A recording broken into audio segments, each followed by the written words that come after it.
Hello, my little nerds and nerdettes. Dungeon Please join us Crawlers. for another episode of Oh, yeah, what that guy said. Nailed it. Jump the gun. Fucking perfect timing. Trouble's first name. Um, Dungeon Crawlers is his first name. woo! That's pretty badass, not gonna lie. We're still in this little outpost of Bellin, as the company has landed the recluse, allowing or helping Kevin either find his way or not find his way. You're not really sure what happened to Kevin. But you've made your way through the town, done a little sightseeing, did some fortune telling, um, did some Shopping? kind of Side. huh? Oh yeah, shopping and Yeah, little- you guys little did the side little thing? fortune telling, little money, yeah. Um, and just kind of deciding where you're going to do. I've kind of summed this up as fast as I absolutely could because we've been off for like 2 weeks, and then I think what, not next week, but the week after that we'll be off again, right? Yeah. Last week of this month. Yeah, I think Diablo's out. So we'll play next week, and then the next week after that, the 26th, we'll be off. So summer's kind of wild, but you find yourself in Bellin Outpost, still kind of going back and forth as to what you guys are wanting to do. You guys have settled in for the inn for the night. Cue nighttime sleepy music. On it. Oh yeah, so I will be able to play on the 26th, but from then on, I won't be able to play until, let's see, the 23rd of August. Oh, What? baby. So one, Uh, two, What? 2.5 What? weeks, 3 weeks off. Yeah, 3 What? weeks. I will be in South Korea. Oh yeah, I South forgot Korea about has that. internet. They do, but I'm gonna be doing stuff. Yeah, he's gonna be getting some Besides, of those. when we normally play, it'll be like, It'll be like I mean, it'll be morning. I'll be at breakfast. We don't it'll be give like a 8 a.m. shit. Get your ass on, loser. Well, for 2 weeks, that is not at all a possibility. No. For one of the weeks, I mean, I could, but it still won't work. Yeah, he's gonna be working those back streets. No, I'm gonna be Mm. what? Yeah, Vexera is ripper Like Sarah on. Rip Bro, Oh. stop doing this to me. Discord. Yeah, well, How do we? I'm on it. well, while she's on it, We should play the the fucking intermission music from Monty Python. I just said we play like the Tetris. Bum ba-da-dum, ba-da-dum, That too. ba-da-dum, ba-da-dum, ba-dum, bum, bum, bum, bum, bum, ba-dum. Okay, I'm done. Late into the night, probably around like 10, 11-ish. Nova, Mm. you get a message. Oh. Good evening, Nova. It's me, the Needle. Just kind of checking in with you, letting you know that our friend did land. Oh, I gotta open up my map here because it's my world and I still don't remember half of it. Radar. Perfect. Our friend has landed in Kalor, from what I was told. He's pretty pissed. He sent a couple of people ahead to check on things.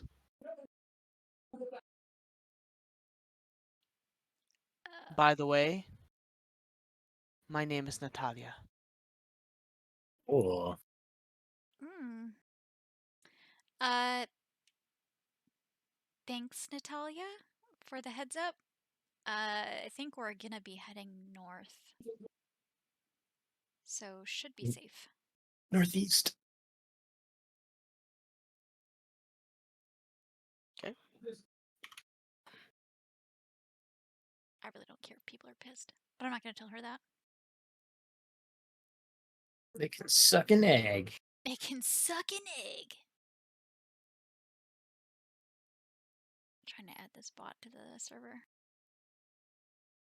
Work, damn you.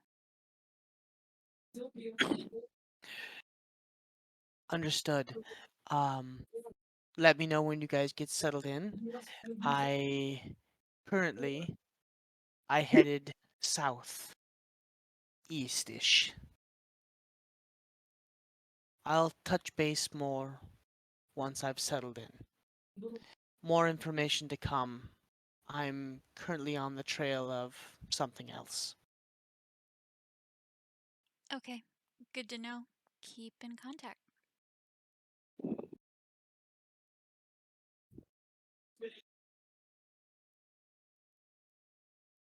Okay. I'm gonna be probably like still laying in bed like I haven't woken up, but just having a conversation in my head with someone. Boop open, eyes open, just laying there staring at the ceiling, having a conversation. Yep. Oh, okay. Anybody else want to do anything before the night? It's late night at this point. Not me. Sorry, I'm trying to fix this music issue. Axel, you do have another, not, I wouldn't say sleepless night, but another kind of restless night. Being this close to the sands kind of brings back those memories, that PTSD, of your life here before Nova. And you just kind of find yourself reminiscing, the smells, the feels, the the dry heat, just the sand, kind of, everything. Kind of, you take it in, and it's both comforting and makes you uneasy all at the same time. But the night passes. Nothing happens. You all are able to get a long night's rest. Rested, feeling good, and the morning comes to you.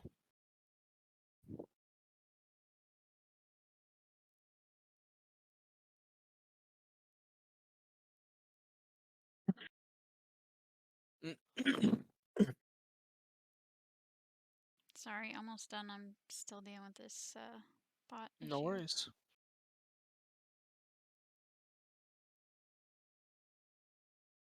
Time to head down to breakfast. See if they got anything other than that soup or whatever.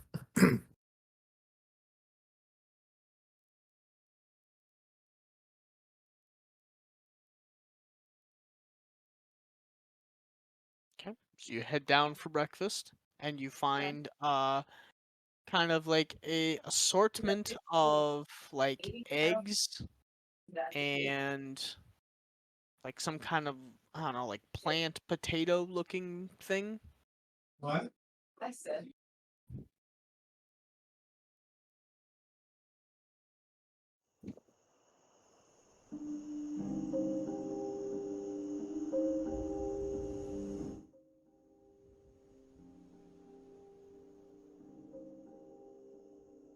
It's morning, by the way.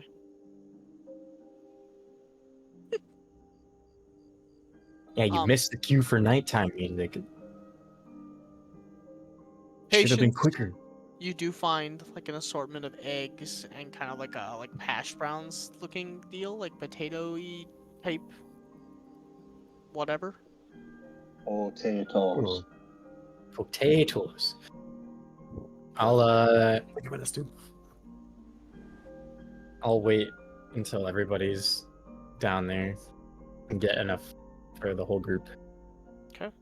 How much it is that looks going to run me? it looks like it's like a buffet type style. Like it's like a bunch of plates and like it's like a bucket full of like this potato, whatever this is, and then like these eggs.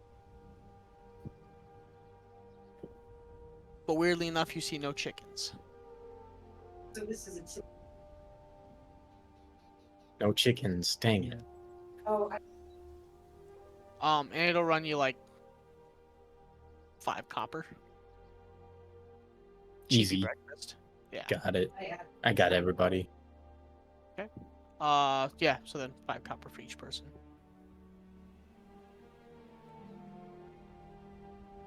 Oh, morning.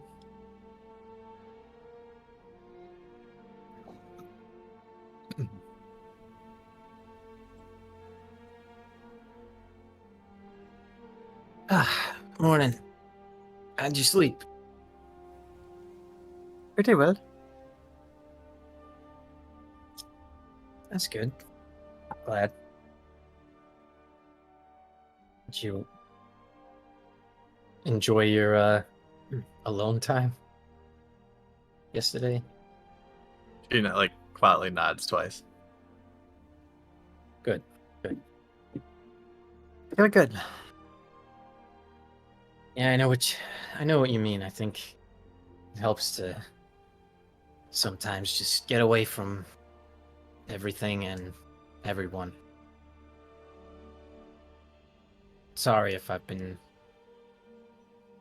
a little No, no. You're hovery. doing good. Oh, good.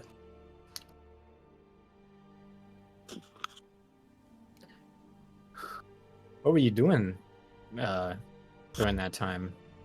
Were you just reading or what? Little reading. Little Yeah, and- study. Anything interesting? Nah. So nothing that I would understand. You mean? Well, I showed you the ship, and I added us yeah. to it.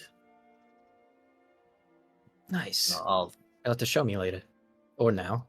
If you It's back in the room. later then. Have the others decided where we're headed? Seems like the vote is to go to Molten Hammer. I don't think anybody wants to go to the desert. Well, just staying here, I've had enough sound for. How do people live here? I Fixing don't their know. eyes. Sand and no water? No thanks. I'll be pretty happy when we put this place behind us.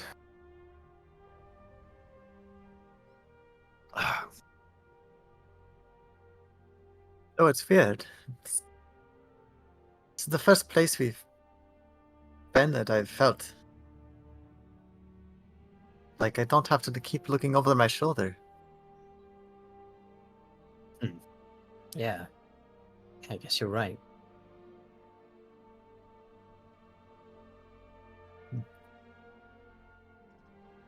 It's different.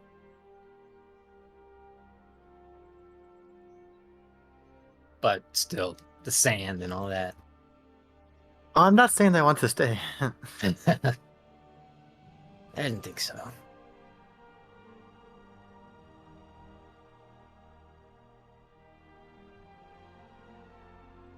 I think he's saying, yeah. Where's K Bizzle at? like rolls out from underneath the bench that we're sitting on. Hey guys, morning.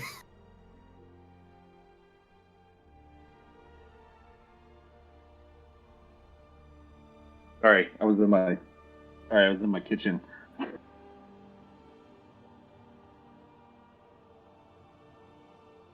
He's already Yeah, on. His operator. you didn't see my message? My message in Discord? see my message in Discord? I saw Oh. all of it. I knew you were trying to Oh my medicate. Oh my god. I'm like, I I'm missed cra- something as I- well. Oh. I was eating dinner. There was like a stack of peppers that I thought were jalapenos, and they must not be because they killed me. I'm like crying. Did the kombucha help? No, not really. I like I, celery and carrots. It's like the best. I have Oh really? I never, have carrots. Maybe I should do that. I have Celery, never carrots. seen, I have never seen or heard someone use the phrase "fuck me sour." What am I I missing? love it. What did I miss? Look in That's the what came out of my heart. look in the voice channel text chat. The voice. Yeah, I don't know how to. I don't know how to open that. Oh, if you Oh, there we button- go. I see it. Yeah. Oh, here we go. I ate Yes. It's not even like my mouth. It's like my head. It's like I feel sinus. milk like a small child. Fuck me. Is that right? Have you ever heard someone say that? Yeah, I have. 100%. What? Yo, Diablo, Okay, I do you guess make I'm your just the own kombucha? uncultured one. My sister-in-law does. She does it.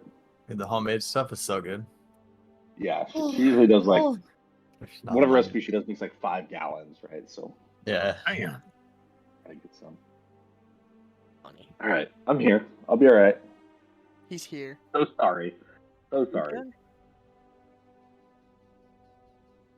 It was Egyptian food, and we're in the desert, so it kind of feels, appropriate. He And here I- accidentally cast dragon breath on himself. Yeah. And here I'm over here just like casually munching on these and Takis like they're nothing. Okay, I like spicy all food, right. but I don't know what that was. I love spicy food though. I am a freak. Yeah, you're not wrong. I had Well, those. Jen I had died. those old tias making me that food. Num nums. Mm, I love hot food. yummy. Yeah. Oh, I'm a freak of nature when it comes to anything spicy. Hell yeah.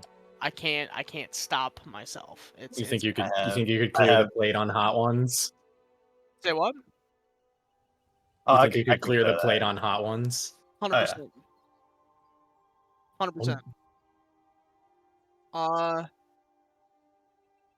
Yeah. I mean, That's I true. used to when I was poor in college. Yes, not D&D, and I'm sorry, people. But when I was poor in college, like after I moved out of the apartment with you, Chels, in order to get protein, because I could only afford ramen, and I was getting to a point where I would get sick once a month because I had no protein other than just freaking ramen. So it was basically water and salt and noodles for like an entire month. Yeah, no shit. I would go down to Buffalo Wild Wings that was downtown, and I would do the hot wing challenge. And that's how I got protein. I haven't Yeah. done the challenge, but yeah, I like Yeah. I like ordering the blazing wing. Oh yeah, blazing wings, and so that's what I would do every 3 weeks. They would forget about me, and I would go down and I would do the blazing wing challenge, and that's how I got free food. Because if you finished your meal, you didn't have to pay for it. So I would just over and over and over. It's My just brother gaming the got system. me. My brother got me some powdered Carolina Reaper pepper. That I like to pickle on stuff. That's got some kick. I'm game for it. Some kick, yeah. I'm game for it. All right, Breakfast. you guys are having breakfast. It's a breakfast. Yeah. Yeah, because KB. Didn't you pass out just down? Yeah, you down just at stayed the- downstairs. Yeah. Patience and I were talking, and we joked that KB, like in the middle of conversation, just like rolls on out from underneath the bench. He's like, "Good morning." It's like the other. You're in like a booth, and he just like rises up from the other side. Yeah. Oh, guys, Hey, you guys guys. have breakfast? Okay. I would lose my shit. Not gonna lie. I would instantly ruin anything I was gonna eat. If somebody just like popped up, I'd be like, we're done. Dine and dash Here for immediately. 9 hours. KB just sits up. Man, this food smells really, really good. I'm ready for breakfast. Yeah, I'll kind of awaken and then just see. Awaken. I will awaken and just see their plates and grab one and be like, "Oh, thank you for you got me breakfast." Thoughtful. And go ahead and fill it up. I already ate. Too slow.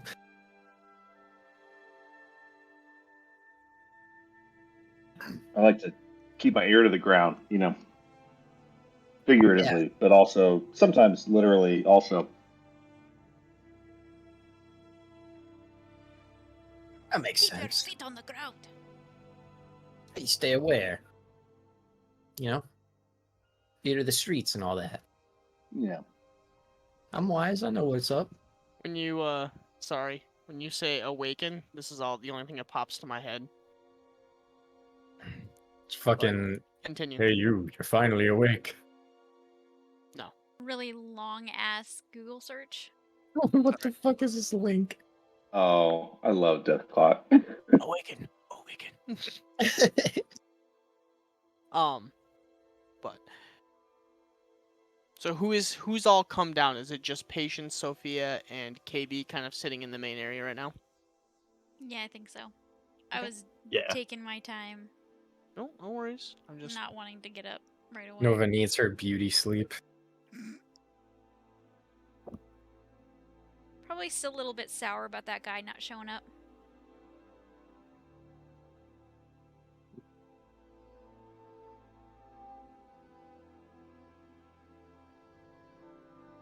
I'd say after a little bit, I would say after they've been down there 30 minutes or so, I'd probably get up and walk, especially if Axel's still in there. I imagine he is. Probably suggest we go get breakfast. Yeah. Just mosey on down. first thing you do kind of notice, because you hang out with him quite often, is even for somebody who does stay up quite often and does like training usually or reads, Axel looks a little haggard, Oh, just a little bit. well, if I noticed that, I wouldn't immediately. I'd probably like get up and look over at him and kind of like raise an eyebrow. You feeling okay? Not coming down with something, are you? Nothing that I don't already have. What happened? Being closer to home, it's just worsening a little. Got you kind of on edge, or it's kind of like something prickly in the back of your mind? Yeah, he nods. Well, we're getting out of here. We'll eat up. I think we are all supplied. I don't see why we would need to linger. So after we eat, I just suggest we head out and then leave this place behind for now. Right. Hopefully that helps. I'll pat his arm as we head out. He'll force like a little half smile and follow you. Oh, poor Axel. He suffers in silence. Yes, I'd come downstairs, see everybody congregated at a table, and walk up and... I already paid for your plates. Ah, good morning. Thank you. Morning. I got you. I'm gonna shoulder into Patience. About time you get me back for all the times I've bought food. Yeah. Yeah. Otherwise I'd say you're freeloading. And I'll can do like little half smirk and wink.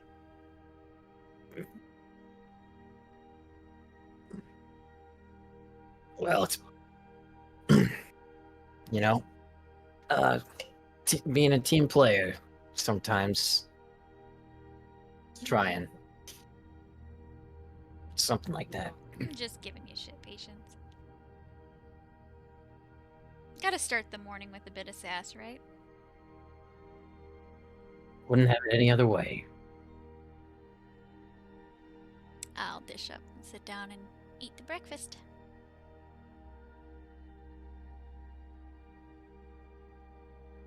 After I've had a couple bites, I'll kind of sigh. As long as none of you are too attached to this place, I'd say after we're done eating, as long as nobody needs anything, we can head out.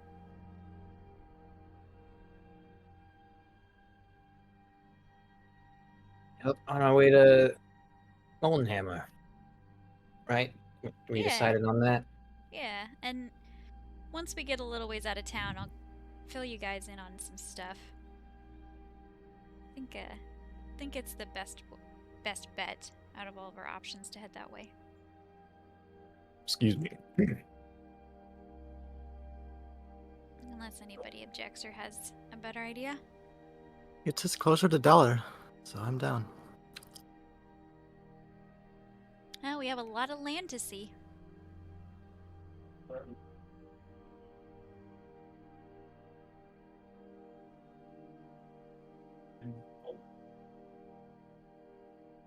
I guess I got to put away my desert hat, but I'll manage.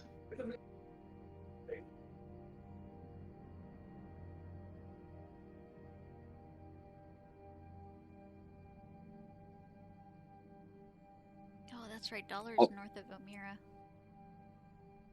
I'll take I'll kind of eat some food, and then open my pack just on the edge of the table and slide, whatever's left of the table into my bag. Okay. It's The a good cool time to down- remember. the cool down eggs or egg type material kind of looks rubbery at this point because it's cooled down. You kind of like scooched into your bag along with the potato-y type textured whatever. A little protein, a little starch. Yeah. I'll just say the reminder: if you ever see someone stealing food, no, you didn't. See what? Righto. Napoleon, give me some of your tots. Your own tots. Get your own tots. Kicks him in the leg. No. Gosh. Gosh. Gosh. Freaking idiot. Are we taking the tots? I'm taking the tots. It Yeah. just made me think of it because he was shoveling all the food in his pack. Let's and take it the made me think of tots. Napoleon Dynamite Yep. with the tots in his damn pocket. They didn't say how much we could have. Or when we had to have it. Scott's tots. You can't eat at everybody's house. Nobody eat food out of KV's pack. Don't know how long it's been in there. Probably dirt in there. Probably a good idea. Yeah, you know what? That's a good point. Have we ever seen KB collect dirt? He does it all That's true. sneakily all He the does it- time. I don't think we have actually caught him because he usually does like a sleight of hand or Oh. stealth. Yeah. Hmm. Yeah, if I knew Nope. there was dirt. Not in there- exactly something we normally watch for. That's true. Like, I wonder Yeah. if he's gonna collect dirt and put it in his bag. I mean, I've always imagined that there's, a pack to carry your things and a separate pouch of dirt, right? Not that they're mixed together. No, I just picture him just like throwing it in his pack with everything else.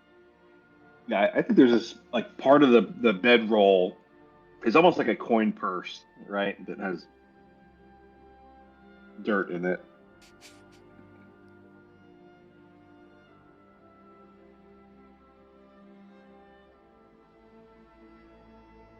Well, now that we've cleared the table, we've had something to eat. Should we head out? I'm ready when you are. Ready to leave this place behind.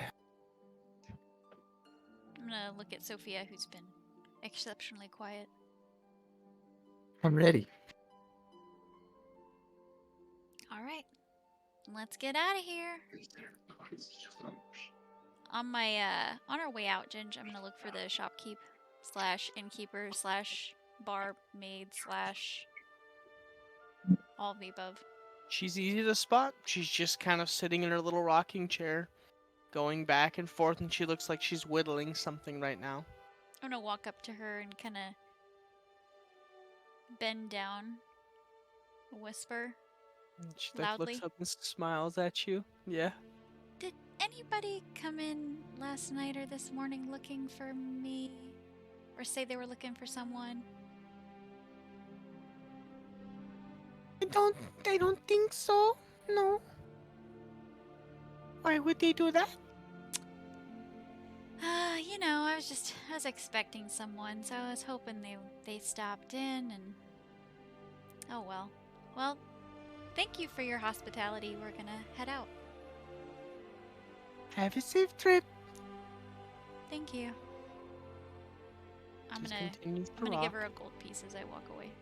She smiles brightly and like tucks it into her like the top of her blouse, and then grins this like grin where like half of her teeth are kind of rotted out and like hanging there, and like just continues to whittle. A tear appears on Nova's cheek. No, I'm just kidding. Old bat.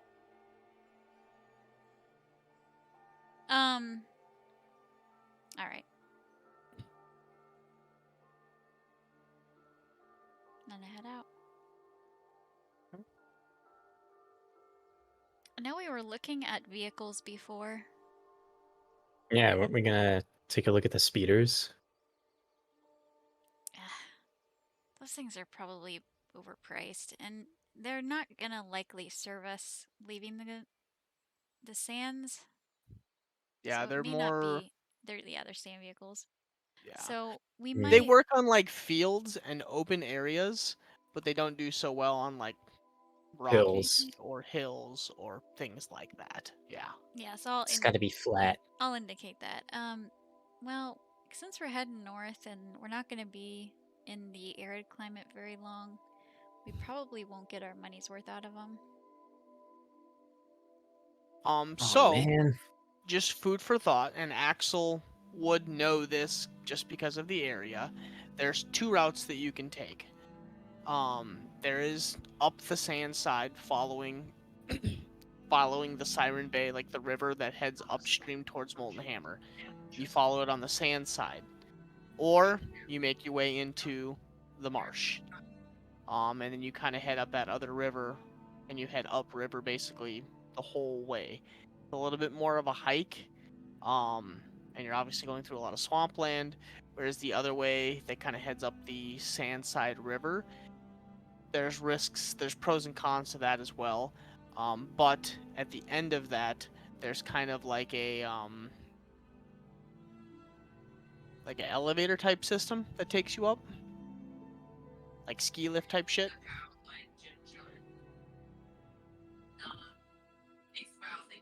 I, for the one, would like to get out of the desert. I have read about swamps, though. They can be tricky to traverse. Have any of you traveled through it?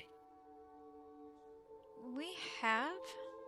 I'm not familiar with all of the options for getting there, so I'm not really sure which would be best. I'm gonna look at Axel. I already checked the the routes via some caravaneers last night, so I would recommend that we head along the river on the eastern side. Okay. Probably better than going into the marshland. Well, let's do it. I will start trekking north out of Belian and up until we reach the river and start cutting along the river. Okay. On the sand You side. guys are staying on the desert side. Yeah. Okay. So this does cut down your travel, depending on weather. But this does cut down the travel by like 3 days. Oh shit. Yeah, well, I mean, you're going through a marsh and all that stuff. It does have there's some pros, but there's some cons. You know, obviously it's a little more, yeah. So, A little more sticky. a little sticky. More sticky. So, you head off Bucky, into the desert. There is kind of I wouldn't say like a road, but you can definitely see like a dirt path that's been worn over time, you know, and then constantly the wind blows back over it, but you can kind of see like a little road that people stick to.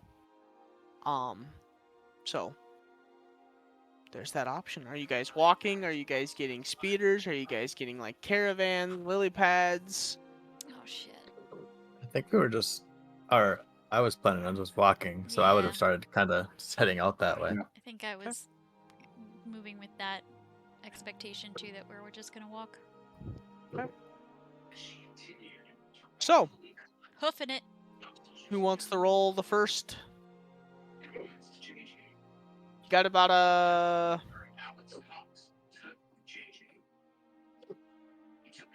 4-5 day trip. Oof. What are we rolling? Survival? Mhm. Let the ranger do it. Oh, we don't have one. Oh I shit. had, My survival is +2. mine's +4. Okay. Mine is +5. Oh, we got a winner. Oh, And you get advantage, Axel. Because he's familiar. yeah. Oh, we got Can get it. a couple wise guys here. Home territory. 1 and 2. 25. Yeah. Oh, So that's a you- natural 20. Well, Yeah.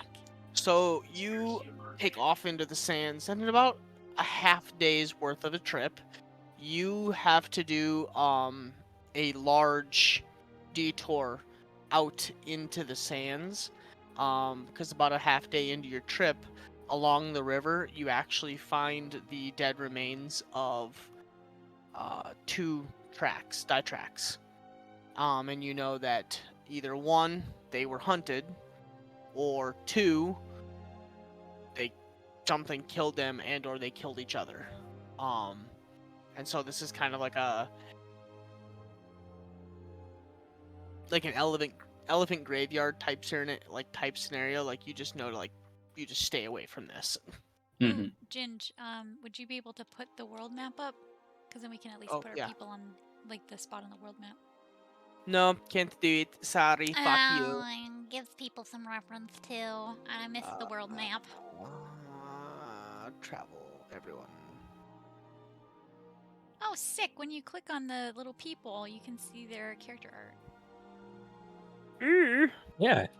That's cool. I get running, bitches. Oh my god, we got a long way to go. Holy shit. A couple hours into just kind of walking down this path, I would have come up to Axel and just been like, "Hey, Axel, Hmm. Did you have a chance to look at what the items you bought? Oh, yeah. I figured out what they do while I was hanging out with Nova. I think they could be helpful. Yeah, I definitely think so.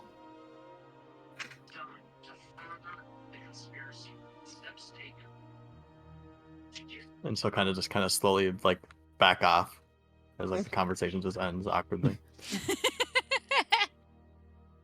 Okay. Bring any of those books. Leadership. What is that book called? Don't be a knoll. Are you the problem? Or something No. like that? Let's see here. There was where is Diablo? Chapter 1. Don't answer probing questions with yes. Leadership for Right. You and Me, Volume 23. Emotional Intelligence. Are you the problem or just dumb? How to be a better elf and not the fucking problem. Get out of your own way. Don't be a knoll. Small talk for the everyday person. That's what it is. Don't That's be the a one. no That's the small. Don't Yep. be a no. I mean, because he's played it perfect. It's like it's like you said, probing questions. He's like, yes, no. I mean, it's perfect. And then the last one, you're an idiot and how to solve it. So.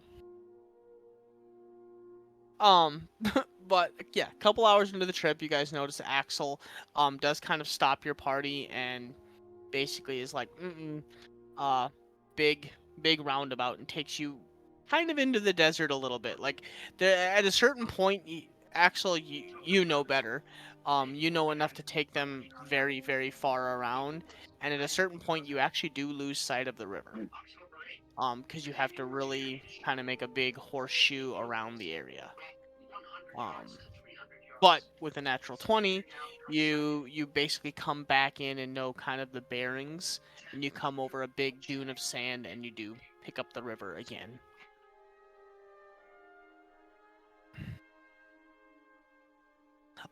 But Avoiding the elephant graveyard.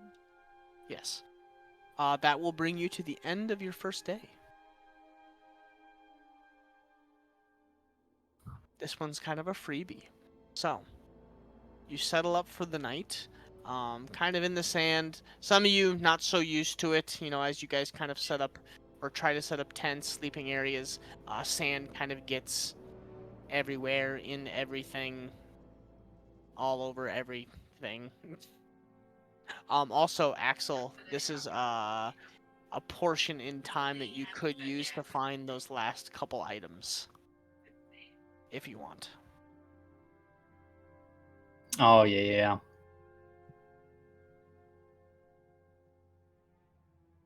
Yeah, I think he will do that. Okay, so as you guys are settling down, make a survival check. Survival check with advantage. Because I'm assuming you're probably gonna be looking for the carapace. 21 and 7, so 21. Yeah, hold on. I gotta find your little thing that you sent to me. Okay, so you have that, you have that, you have that. Yeah, I was looking for the last one. Yes. You were able to find all of it except for the last bit. Mm-hmm. Oh, what? Why are you an avocado? Jesus God. How do you know I That's did funny. that? You must have found it from the Sorry. outpost because I have one too. I picked one up somehow. Oh God. Okay, sorry. Good. But after some searching, you do find it's kind of like a mixture between like a lizard slash a beetle. That kind of buries itself in the sand, and you begin to dig for it. You see like the tip of its tail. Like on the beach, like those long tube worms, Mm-hmm. and you can see in the sand where it, like breathes and it makes like a little hole. You know exactly where to start digging. So you just start hucking out the sand, trying to grab it before it burrows itself deeper. Make a strength check as you quickly dive and you get a hold of the end of its tail and you see if you can pull it out of the sand in time before it burrows deeper. 15? 15? We'll do a rolly off. Do a roll off. Oh baby, natural 20. You grab the end of its tail and you didn't realize that it was deeper than you anticipated, and it managed to just grab hold and flicks the tail and dives, and you lose it as you go to like get a hold of it. You lose it deep into the sand.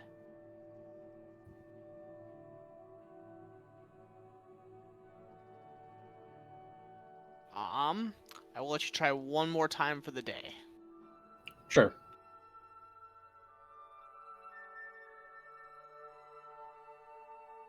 Another strength or another set of survival? Survival, as Okay. you're trying to find like another area that it's kind of like put it so. 7. Ouch. Unfortunately, the second time around, you're just not able to find like a little nestling area for them.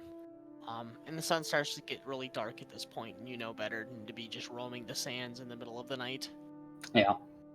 Quarterville. He'll start to head back.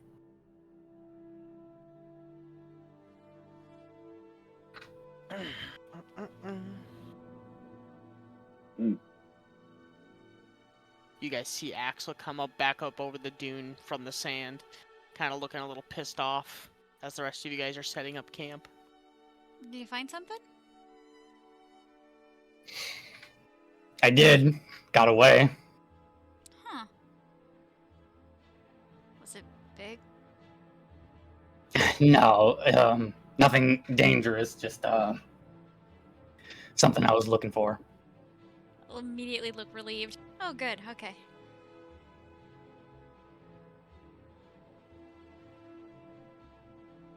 I mean, not good that you didn't get it, just good that it wasn't, you know, one of those things.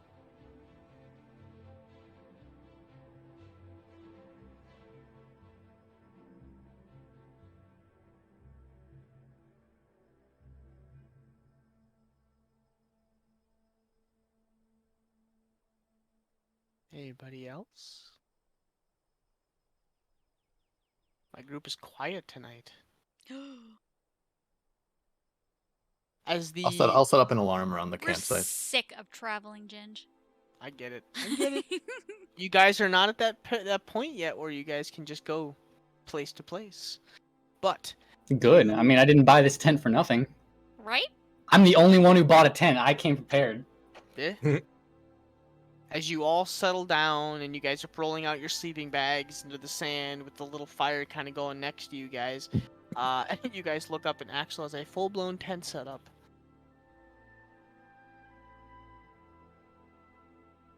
Well, it's a 2-person tent, Ginge. It's not a full-blown tent. It's a full-blown tent. It's not a full-blown tent. That's a full-blown tent. No.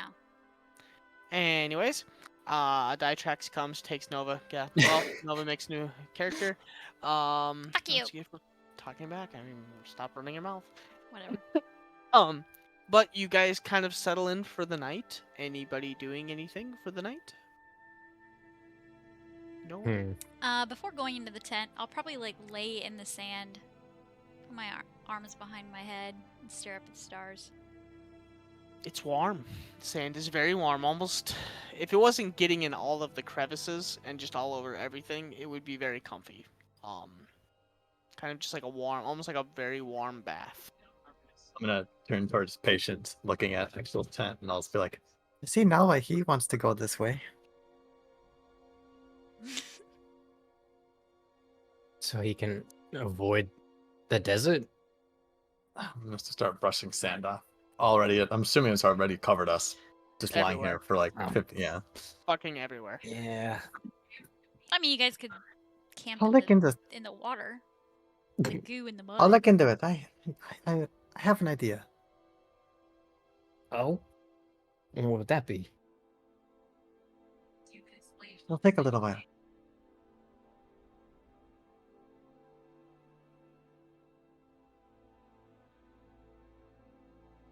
Right? And now we're stuck in the sand. Not for too much longer. You know me. I can sleep with my back to a tree.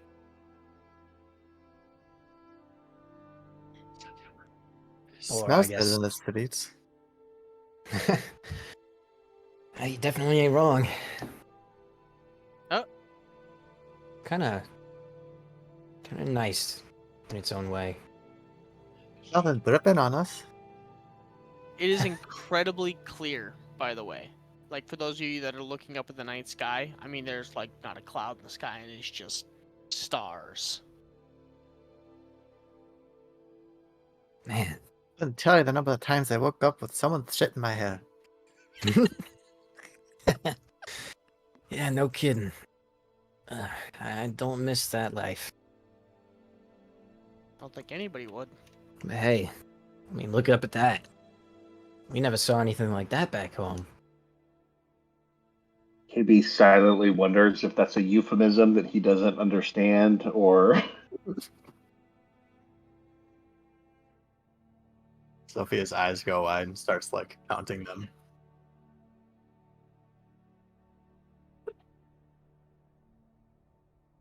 There's so many. Stars? Yeah. Yeah. Many nights back home, we couldn't even see any. Hardly. It's so much clearer out here when you're far away from the city and the air is dry.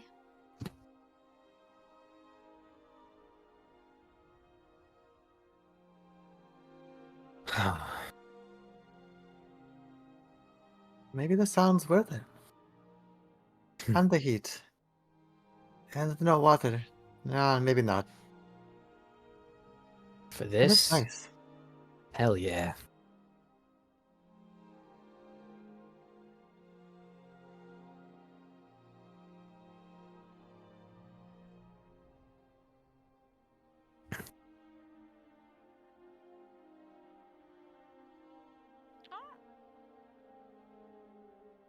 Well, the first night begins to come to a close as you find yourselves resting pretty peacefully within the sand. It's comfy, it's not hard ground, but it is annoying. After I get groggy, just staring at the stars for a while, I'll eventually get up and go into the tent. Okay.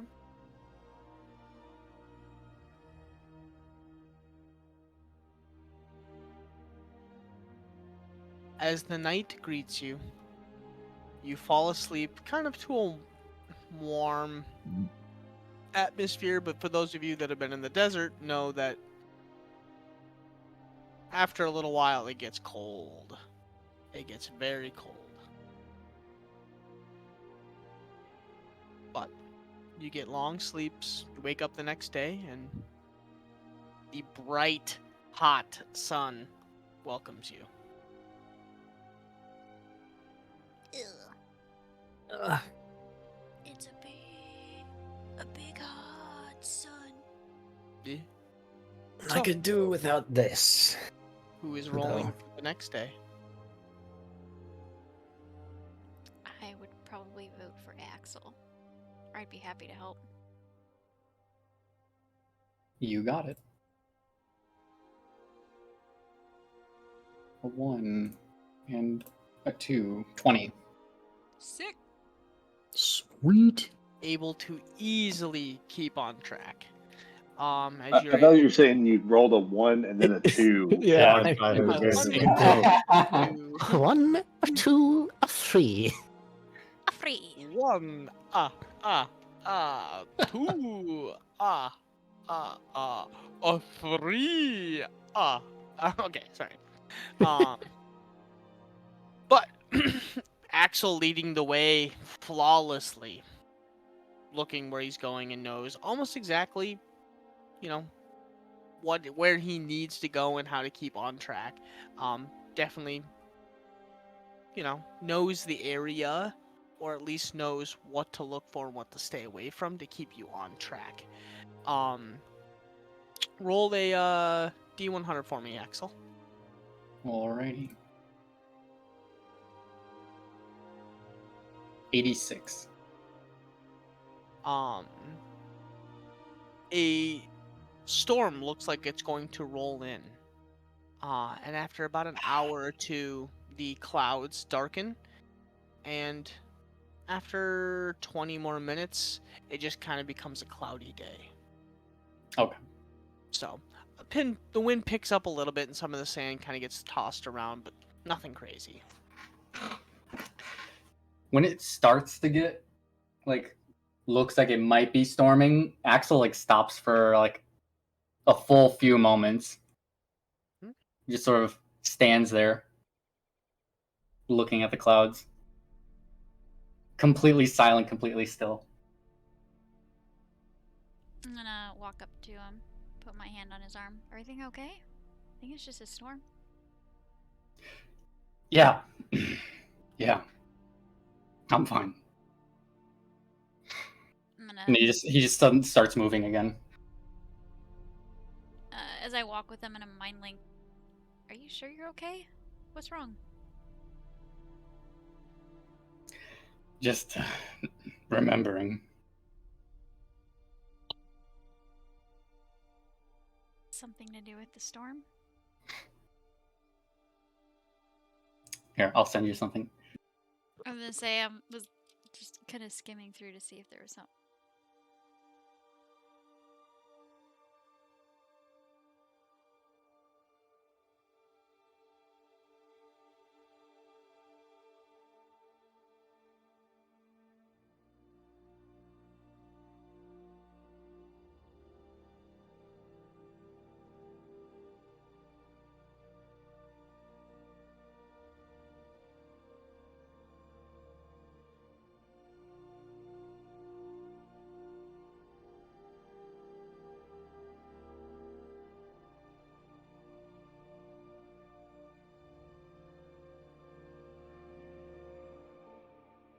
Okay, so knowing that, I wouldn't probe too much, and I would probably just link my arm with his and kind of rub his arm a little bit as we walk.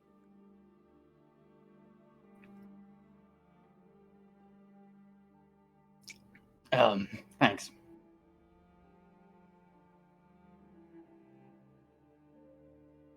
Storms are usually pretty quick in the desert. Hopefully, it just passes by and hopefully clear in an hour or so. Yeah.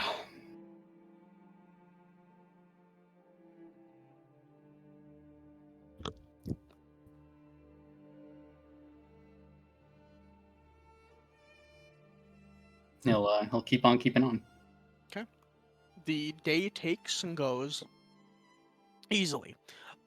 You make pretty good head ground, especially with the clouds kind of resting above or in front of the sun. It kind of cools the sand down in the day out, which in turn, you do at one point really far off. You are actually the first one to hear, mostly smell it, but a herd of Ditrax. Way up in the distance, and you can see them almost like buffalo moving in and out of the sands.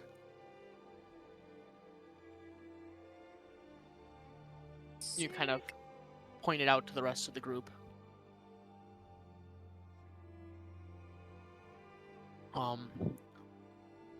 But a group of Ditrax are moving far off in the distance. They look like they're moving away from the water. They must have been drinking or, whatever, and now they're making their way back out. Sand dolphins. Very large, think like blue whales, like giant fucking humpback whales in the sand, except for giant ass worms with big fucking mouths. Yeah, dolphins of the sand. Okay. The shark. We'll of go the, with the that. shark. The sharks of the sand. More Something teeth. like that. Something like that. Not as aggressive. Think Star Wars. The massive mouth thing. The Sarlacc pit. Yeah. Kind of. Except it moves. There are things all the like time. that. There are things like that. Lovely. But the day comes and goes, and the sun begins to set as you guys set up camp again. Are you doing anything this time around? I'll probably stay close with Axel, especially with the storm. And the sky clears up towards the end of it. Like the end of the evening. But you all lay down, get your rest, and wake up the next morning. Who is rolling for me on the third day? Third time's a charm. Fast You got it. A 19 and a 24. Bam, bam. Easily done enough. And that's about patience. That's a little bit beyond that is kind of where you guys are. About right there-ish. I have the power of God and Roll the enemy a on my side. D100 for me. D100. 43. Okay. This time, the sun is beating hot. It's actually to a point where it's almost unbearable to walk on the sand. You can feel it. Those of you that have lighter shoes or Or no thinner shoes, like or no patience. shoes, Yeah. your feet are frying, like absolutely. Like if you were to be taking your foot and then like tapping it to a hot stove. Mm. That's how hot it is. Out. And you're kind of like, oh fuck, oh shit. Need a the- piggyback, patience? I'll put my arms out and kind of present my back.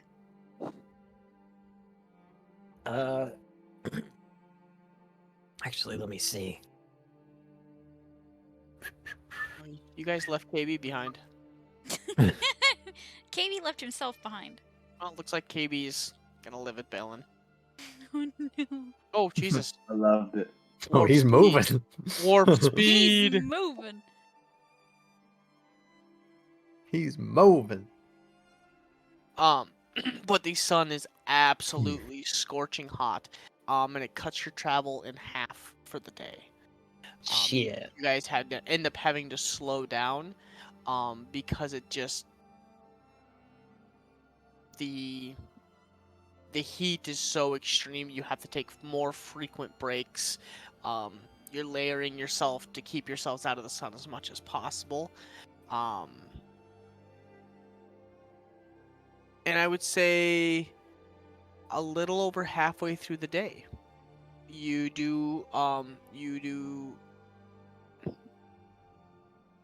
hear crying, or like, I wouldn't say crying per se, but just kind of like moaning.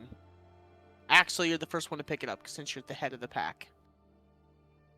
You kind of come up over a dune as you hear this like moaning.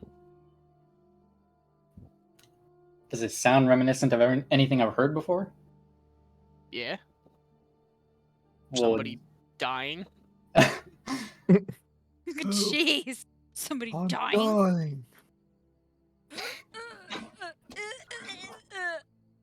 I'll cautiously like put a hand on my weapon and sort of like slow down a little.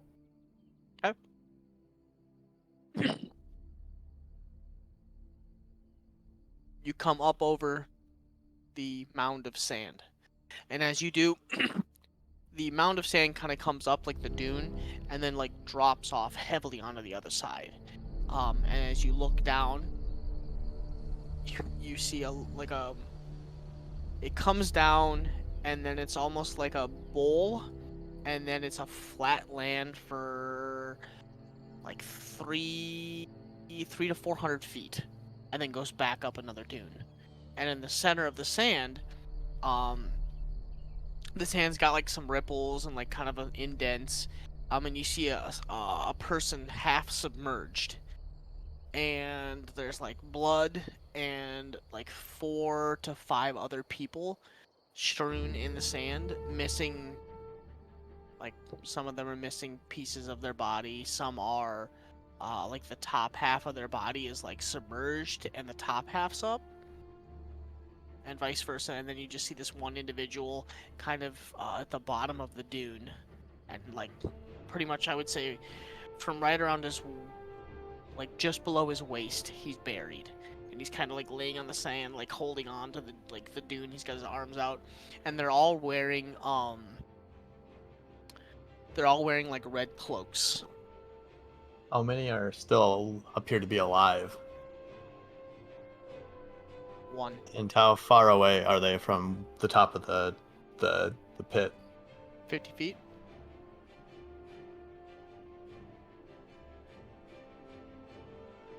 Zero. I'll cast. But you get one on him. I'll cast a vortex warp on the guy. You cast Vortex Warp. Okay. Yeah, and I'll move him like probably 40 feet past us the other direction. Like behind us. So okay, so behind you. Yeah. Okay.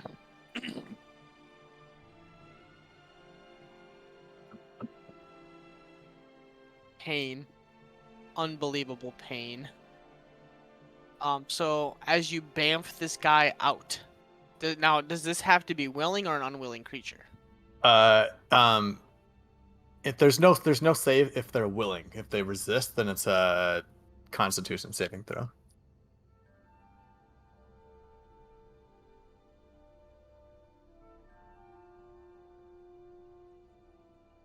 Probably, but you don't know. So I'm gonna go. He's gonna resist because he doesn't know what's going on. Yeah, he rolls a 7. Okay, so the auto fails. So as you bamf him out and onto the sand behind you, you said, right? Yeah. Okay. He's on the sand behind you. Do you guys turn to look at him? Yeah, I'll turn around. Yep, he's missing everything from about mid-thigh down. Oof.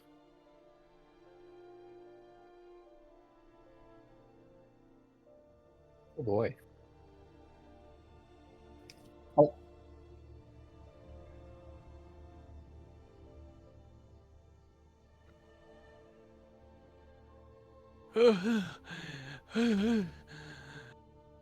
Oh, my legs. Fuck.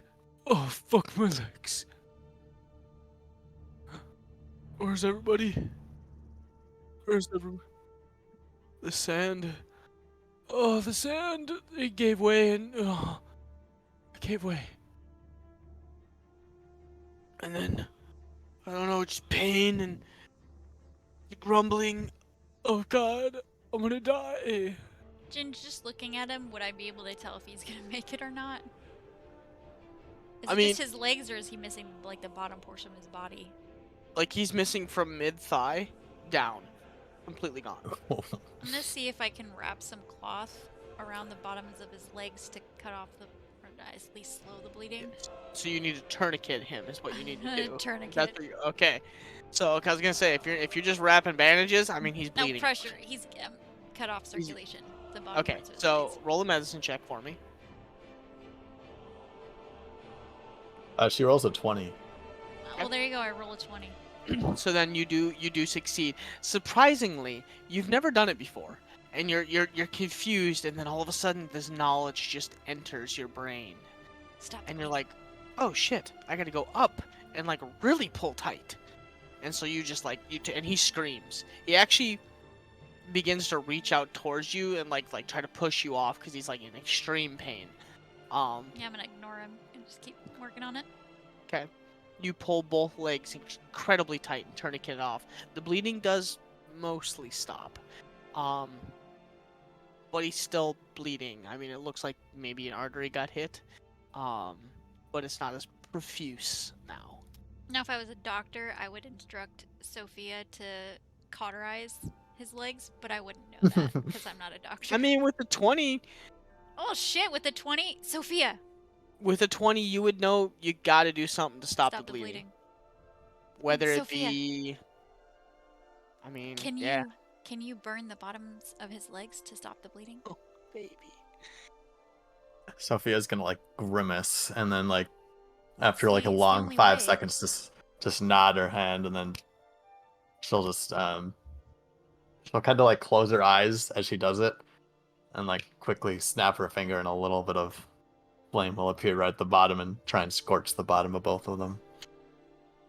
So what are you casting? So I'm gonna cast Prestidigitation. I'm using it. You know, it says you can instantly light or snuff out a candle, a torch, or a small campfire.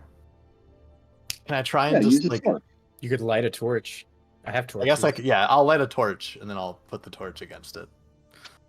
That seems like the better way to do Okay. So- Just Sophia's gonna cast cause infection. it. so Guaranteed infection.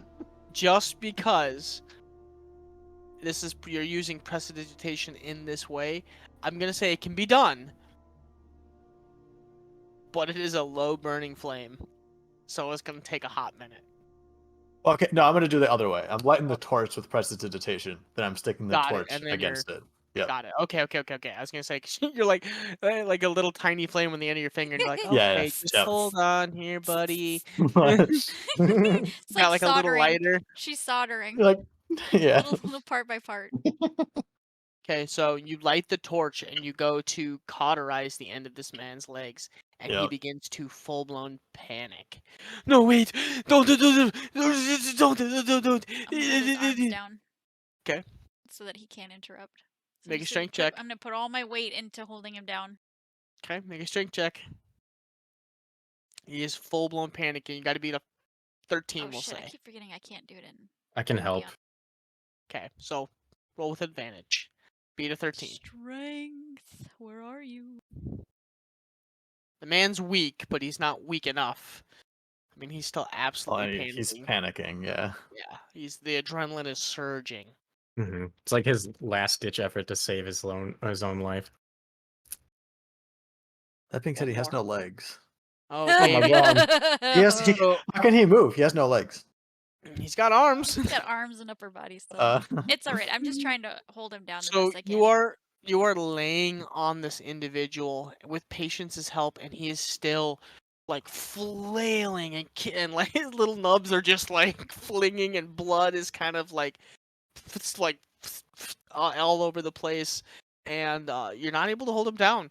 As Sophia is kind of getting close to start the cauterizing, he's still like just thrashing around trying to grab out towards her. You still make the attempt? No, I'm gonna I need to find a no leg joke. You guys have any good no legs jokes? Baby. Yeah, I'll say that, and then I'll cast Tasha's Hideous Laughter. Jesus Christ. Okay. This is awful. He rolled a 5. Okay, he finds the whole thing funny. His eyes are just like wide and watching. I'll say you. it looked like walking through the sand costed you an arm and a leg. Or in your case, 2 legs. And Sophia jams the torch into one of the legs and the stumps, and he just lets out a blood-curdling scream as you begin to like roll the torch around, like making sure to cauterize every corner. That's one leg, and as he does that, the man. Tasha's Hideous Laughter makes them unable to stand up for the duration, but I don't think that was a problem. Ginge, I'm gonna try casting command on him. He passed out. Oh shit, okay. Yeah, Perfect. he absolutely passed out. And Sophia Now we can conduct the operation.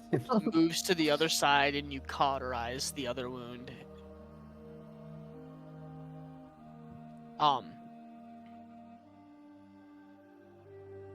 Seeing him pass out, I'll cast Spare the Dying on him just to make sure that this doesn't finish the job. We're not trying to kill him here.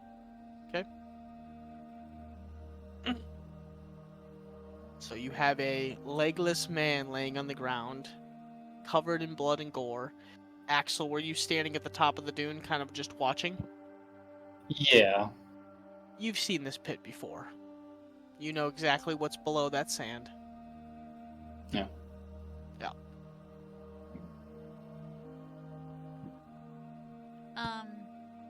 After Sophia's finished, I'm gonna spend a couple of minutes while he's unconscious rifling through his belongings to see if I can get an indication of who he is or where he's from.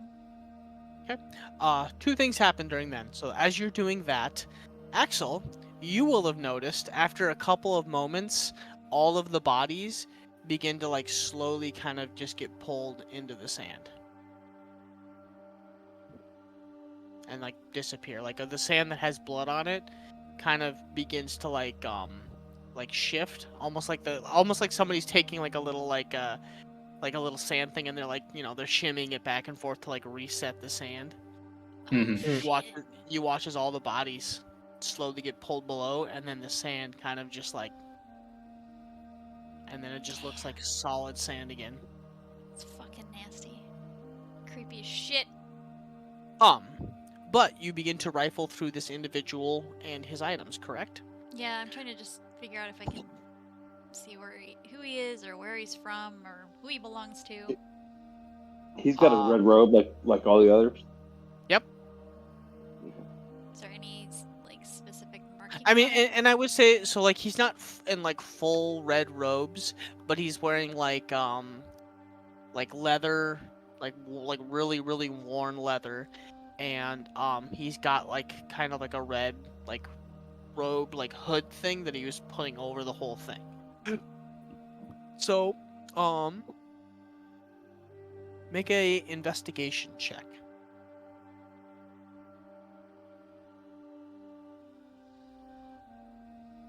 To see what you can find. Investigation. I think I'd like to help if I can. Then she Do can I- roll the do nearest. I Can I? see it? Can I? Can I Do also we all roll? see the? Do we all see the thing, like the hole, disappearing? If you're standing up there with Axel, you would have. 22. Probably would have stood up after everything was done, and Nova starts rifling around in his things. Then whoever was standing on top of the dune with Axel would have noticed all of this. And Axel is standing there kind of rigid and just watching, like very intently watching. Is that something we gotta be worried about? As long as we keep a wide berth, move around it, then no. Good to know. Yeah, I don't fancy having that happen to any of us. Well, that's why I'm here, isn't it? You do know these parts, I guess. What even is that thing? Kind of like looks up, takes a moment to think to himself, and he just says, "Desert is a harsh mistress. She takes as much as she gives." Oh, okay. Very poetic for Um, something so gory. It's called a prog. It's basically a cousin of the Ditrax. Think of it like a giant desert toad. Mm. A little burrowing toad in the sand. Nasty. Mm-hmm. And as you guys are having the conversation and the sand's kind of settled and shifted, about 3 minutes later, as you can hear like KB and Nova and Sophia just tossing this individual around, like, going through all the pockets, leaving no stone left unturned, and no pocket or underwear for that matter. He doesn't have any underwear. Oh no, he does. He does. He didn't Oh, take. yeah, He he still got his does. bottom half. Okay. I'm not checking his underwear, Ginge. Yeah, you did. No, I'm not checking his underwear. And I'll tell you, well, somebody did, and I'll tell you why. He just Oh, doesn't have any okay. extremities. He has I'll syphilis. do the needful. He's a eunuch. But what you would notice, He was and kicked to the Axel, balls by an ox as a child. You've seen this a couple of times happen.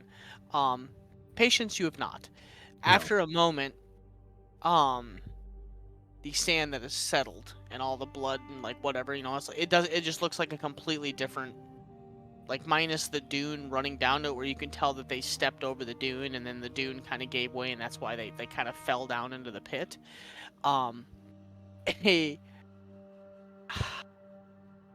From a distance, it looks like a palm tree pops up from the sand, and then around the palm tree, water, like almost like a very small oasis. It's a mirage. Oh my god. It's a fucking lure. So sick of lures.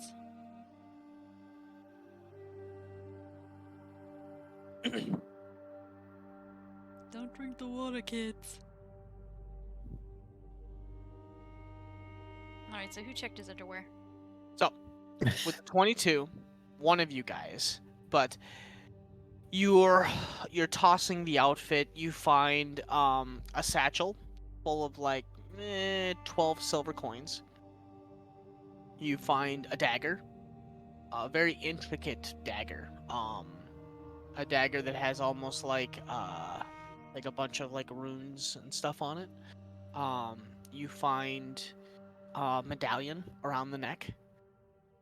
It is a hand, kind of like holding upwards like so, and in the center of the hand is a flame, and the flame seems to run out, and then droplets of blood are falling off the corners of the hands. You find that like around his neck, but like shoved back behind all of the armor and behind his like secondary shirt and like tucked in a ways. So like he's hiding it. Kind of like he's hiding it, yes. Hmm. And then you find not like in his underwear, but like shoved down and like Up off his to the ass. side and on the inside And of around his, the corner. On the Jesus inside of his Christ. ass. Is what Ginge was just gonna say. his prison, yeah, his prison pocket. You were up in his prison pocket. But on the inside of his pants, you feel like a. You get confused because you're on the inside. You're feeling on the outside of the pants, and there's nothing. He's You know, happy you to see go- us. Jesus Christ. You are going through the pockets, and the pants feel like Large? firmer than Mm. normal for leather. And you kind of move it around, so you stick your hand on the inside of the pants and you kind of rub the inside of the pants, and you realize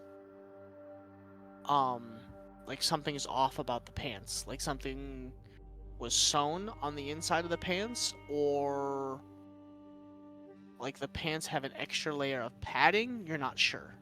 Hmm. I'm gonna pull out my book, flip through a couple of pages, and then start ritual casting detect magic just on everything here. I'm just gonna rip his pants in that section. Okay, well, it's leather, so you're not Well, I'm ripping. gonna rip it. Oh. I'm not gonna rip it. I'm gonna you try to rip it. Like Hulk Hogan, brother. Actually, roll the strength check. I'm just out of curiosity. Have some faith, Ginge. I'm strong.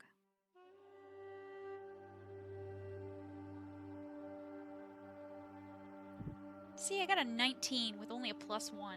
Surprisingly, in her fit of rage and just kind of like need to know, she grabs the section where the pocket is, and like those TikTok shows, she just one rip and just tears away that section of pants, and like his whole like outer thigh area is now bare as she tears away this section of pants. I'm gonna Trying to see what's in investigate. those pants. I'm gonna investigate what's going on with the pants. So, two things. You ritual cast detect magic. You detect on the item that Nova is holding. And you detect magic on the dagger as well. The item that Nova's holding in the pocket, but not the medallion. Not the medallion. So the pants. piece The that- dagger's magical. There's also something in. You're holding something. Oh, look at Nova. Yeah, I'm gonna hold it up at Sophia. Yeah, there's definitely something in here. I'm gonna try to pull it apart. So as you turn the pant leg, the inside, it's like something is sewn, like a piece of leather is very intricately sewn on the inside of the pants. I'm gonna try to pull at the seams. It doesn't take much. You kind of, take you take a dagger, or you take your fingers and you just slowly begin to like pry at the stitching as you kind of pull it away, and out falls a like a piece of folded up parchment. I will open it and look at it. Blank piece of paper.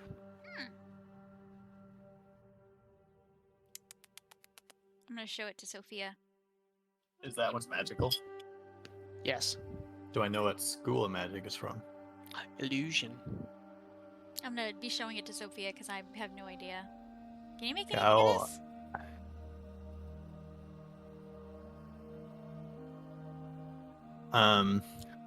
It's magical. I can't read it, but there's definitely an illusion here. I'm gonna Unfortunately, I doubt I know how to dispel it.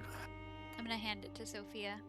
Well, when we figure it out, or when we get somewhere where to figure it out, we'll see what it's all about. This might work, but I doubt it. Don't think it works on spells, but for what it's worth, I'll cast See Invisibility. I don't. Out of game, I don't think it works. No, I don't think so either. Because it's... Would it be because it's... Well, I don't know. It's not that there's something invisible, it's that there's an illusion.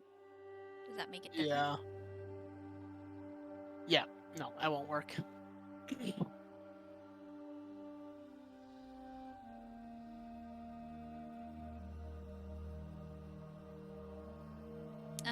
I'm gonna take... You the hand it to me, pendant. though? Yeah, I handed it to you. Okay, so I'll keep it. I'm gonna take the pendant off. Am I familiar at all with the sigil?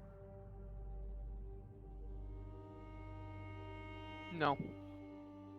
I'm gonna walk up to Axel. Actually, roll a I'm gonna grab the dagger. roll as a well. religion check. Can I do that as Bitch, I well? ain't religious.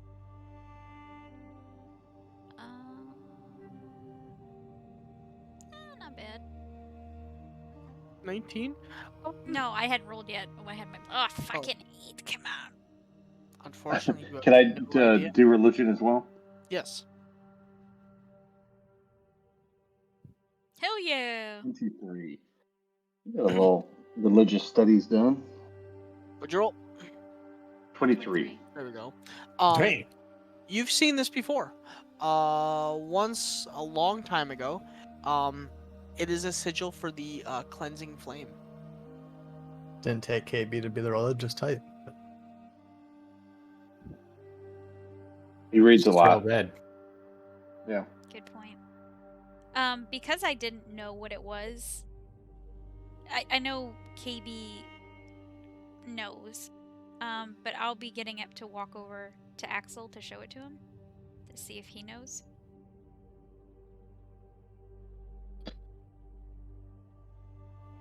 I'll show it to him. Are you familiar with this? Am I?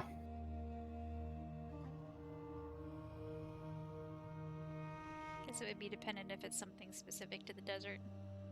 I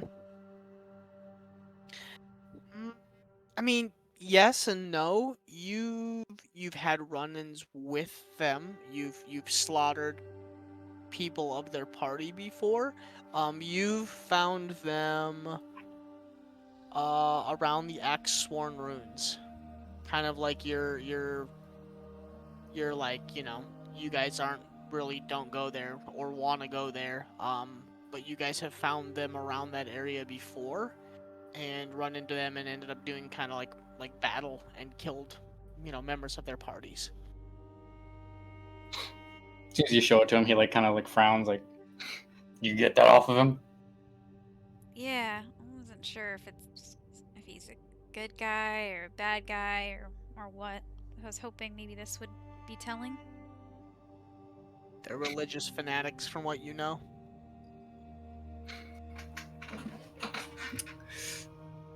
I remember when I was still part of the bands, we used to have skirmishes with some of them, some sort of crazy cult. Ah. I wonder what the hell they're doing here then.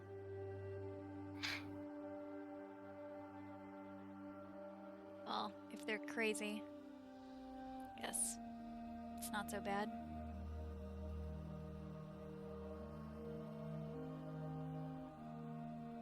And then I'm gonna, we also found a strange piece of paper on him that was blank.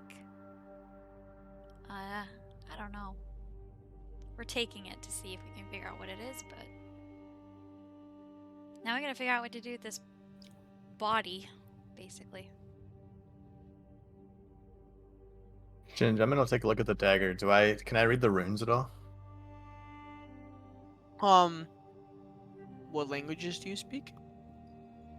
Elvish and Primordial. It is Elvish. It basically says, damn it.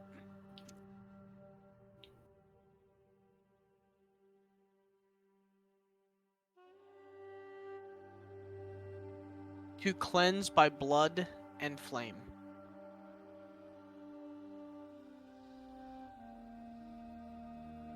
To cleanse by blood and flame.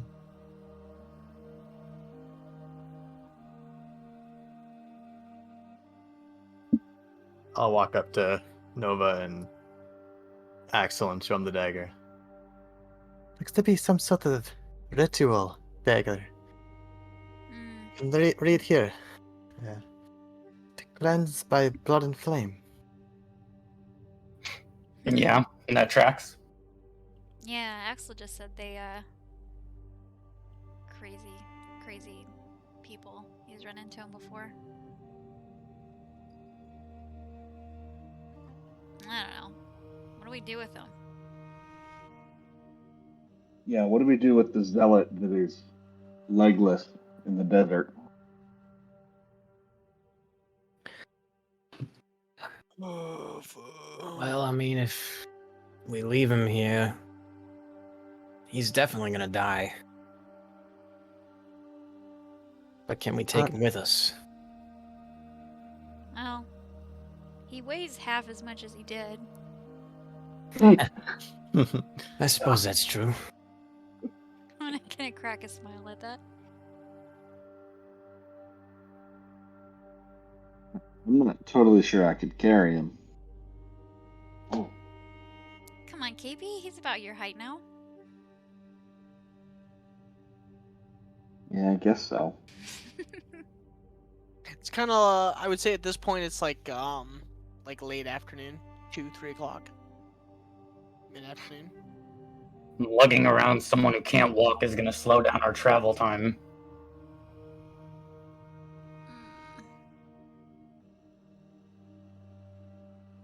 I mean, we kind of just saved him, but now it seems like maybe he was better left his food. My my group can pay you when we get to Molten Hammer. We're very rich merchants. I'm gonna walk up to him and show him the pendant we found on him. So I found that off Merchants. of one of the people in the sand there. I went down. They were all dead. So you're a merchant? You're not some crazy cult or something? Merchant.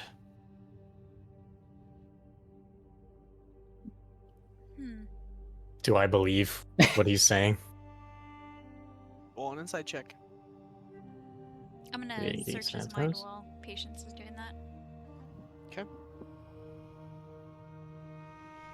When he's telling me 21. that they're rich merchants and they'll pay us, what am I getting off the top of his head?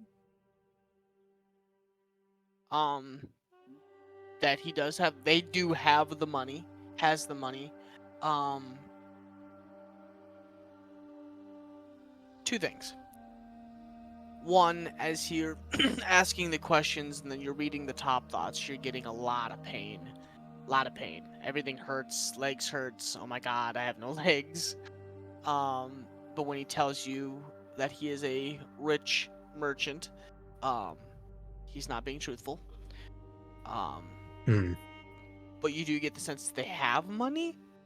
You're just not sure where you're gonna get it.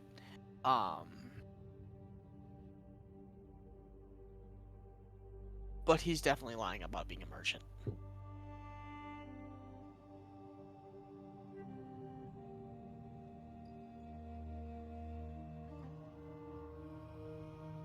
If you give me the molten hammer, my companions will take me and pay you handsomely for rescuing me. What were you guys doing out here? I was bringing an envelope delivering to Molten Hammer, and I came across them down there, and I went to grab some items, and not like they're gonna need it.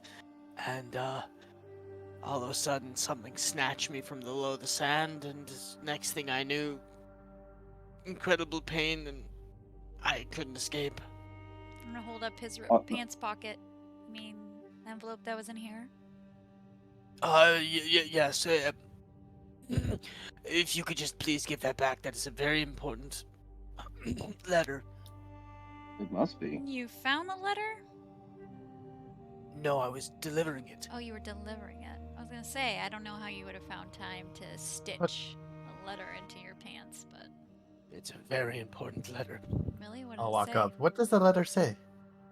Why would I tell you what an important letter says? Because you're legless, laying in the sand, at our mercy at this point. Yeah, we get could that. just leave you here. I could make it quick. And I'll pull out the dagger and kind of like move it toward his neck.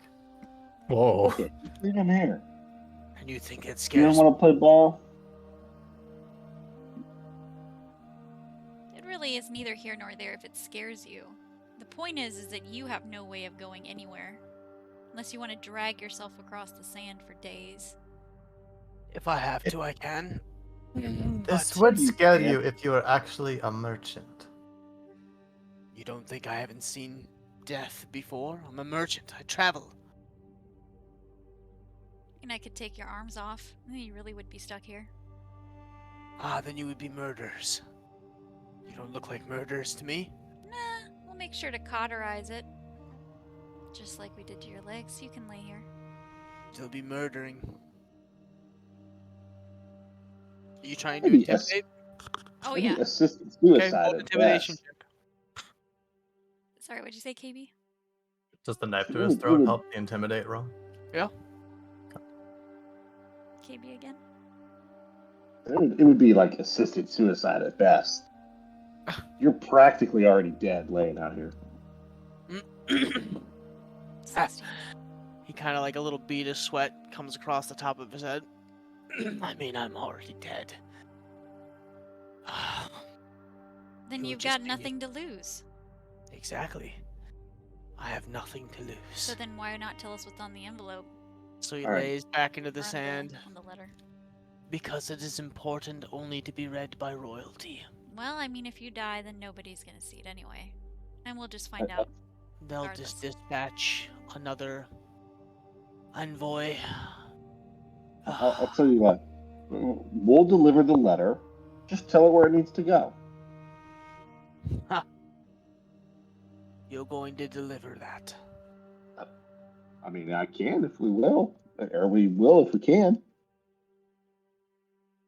I mean, if it's important and it's not of a malicious nature, I don't see why we couldn't help with that, but you'd have to tell us what it was for first.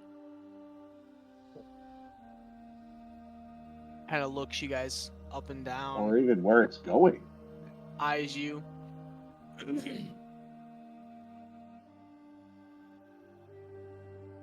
Fine. Take it to the miner's cap. On the third outer ring. Ask for Nathaniel. And tell him you don't like warm beer. Give him the letter. And he'll pay you.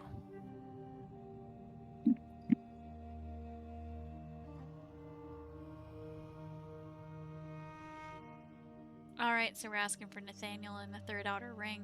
We're gonna tell him we don't like warm beer. Miner's cap. Miner's cap.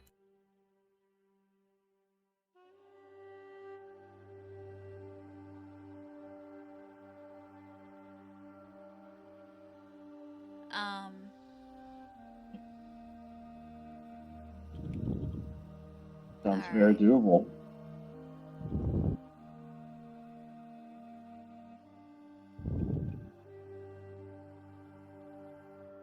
I'm conflicted. Do Ginge, while we he take was him? while he was giving Do us we- the information, can I do topmost thoughts again? See if I can pick up on anything. They won't deliver it. dead.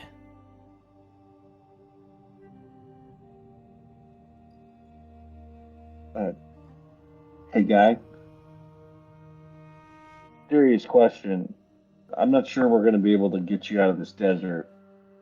Uh, do you want us to, you know, do you in? What a fucking way to die.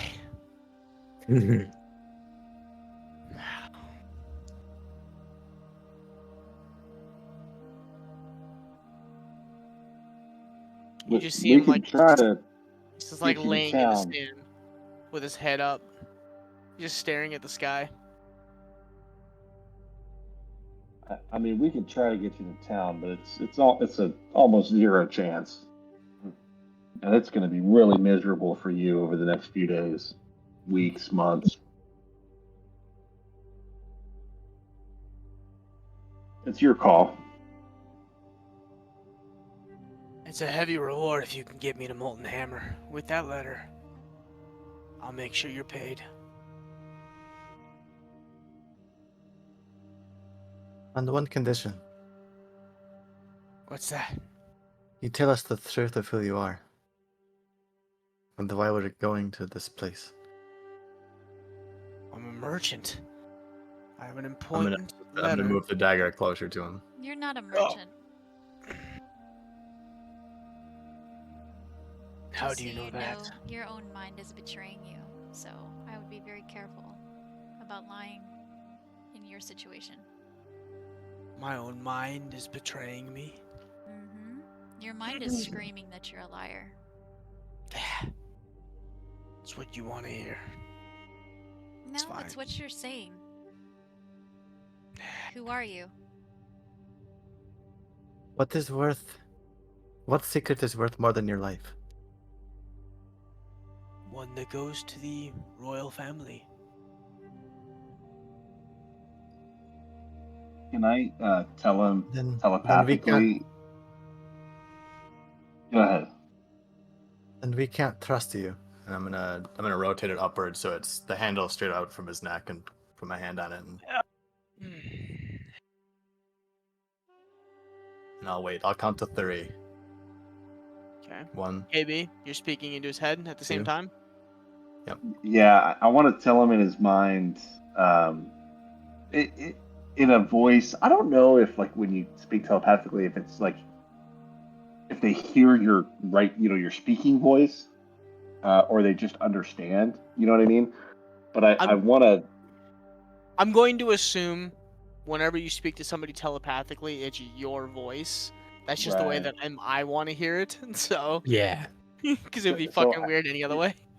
Yeah, I want to try to like disguise my voice, but I'll tell him in his mind. I'll just say, "You've already failed. Your gods don't care for you. It's over. There's no point in lying anymore." And he runs the knife onto his neck and then slits his own throat. Oh. Damn. And I'll just say out loud, "I think I fucked that up."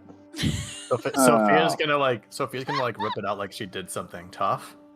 But then it's just gonna drape to her side and she's gonna walk away silently from the group in about 30 feet and sit down. Was the dagger yours, or was it the dagger that we got off It was of the him? dagger with the runes on it. Yeah. Yeah. I'm gonna look at KB because he shouted, or because he said that he might have fucked that up. What did you say? I don't know. I tried to make him think that if he failed his mission, that his god wouldn't care about him anymore, so he might as well tell us the truth. I think it had the opposite effect. Did I recognize what he said, Ginge? Was it in Elvish? Anybody speak Draconic? Nope. Nope. I know Infernal. No. Deep speech. Didn't think so. Common. Was it in common? Common for dragons. Well, he made his own decision there. So what's fucked up is as he does this, and Sophia, you kind of like rip it out, and like you stand up, like almost like taken aback by what just happened. Like you went from really tough to kind of like fuck me. He lays in the sand. You can just hear the and like just gurgling on his own, like choking and bleeding out into the sand. I'll reach out my hand to Sophia, like for the dagger, and I'll just say, "May I?" So Sophia already kind of turned around and just started to walk away. I will hand. I have a dagger. I'll hand him a dagger. No, Sophia, I need this one. And she'll walk about 20 feet and turn back and kind of like look at the bloody dagger, and she looks kind of ashamed holding it, and she'll like set it on the ground, swipe it twice to get some blood off of it, lift There's it no up, blood and then...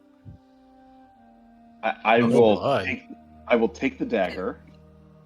I will put it up to his neck where he's bleeding to try to get some blood on it, and then I will cast energy beam to light it aflame. Ooh. The moment you touch it to the neck, it begins to drink the blood. You see the blade, like suck the Oh, like like absorbing it. Ooh. like every time you push it up against his neck and you get like a bunch of blood on the blade, and you're like, okay, yep. It like The vampiric blade. soaks in the blood, like it like drinks the blade, and you see the runes kind of light up. And then when I burn it, I assume nothing happens. Nothing happens. It's cleansing the blood. I'll just tell Sophia, this doesn't work the way I thought it did. You can have it back if you want. Yeah, I'll take it.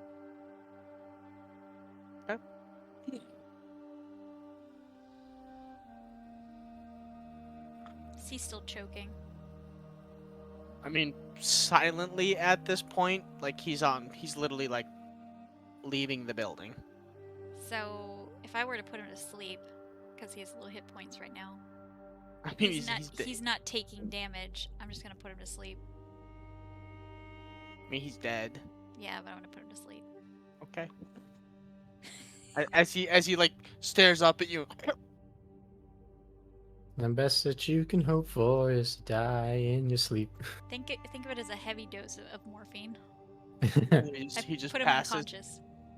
And as he passes, he looks you directly in the eyes as he's like falling asleep, and he mutters something under his breath, and then grins. Ooh, I'm gonna read his thoughts. What did he say under his breath? What did he say under his breath? Yeah. No. I don't know. It was too quiet, or did I hear it?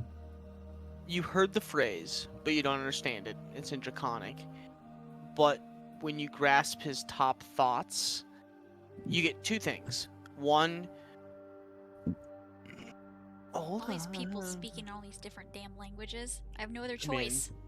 you're not wrong. You see. Mom.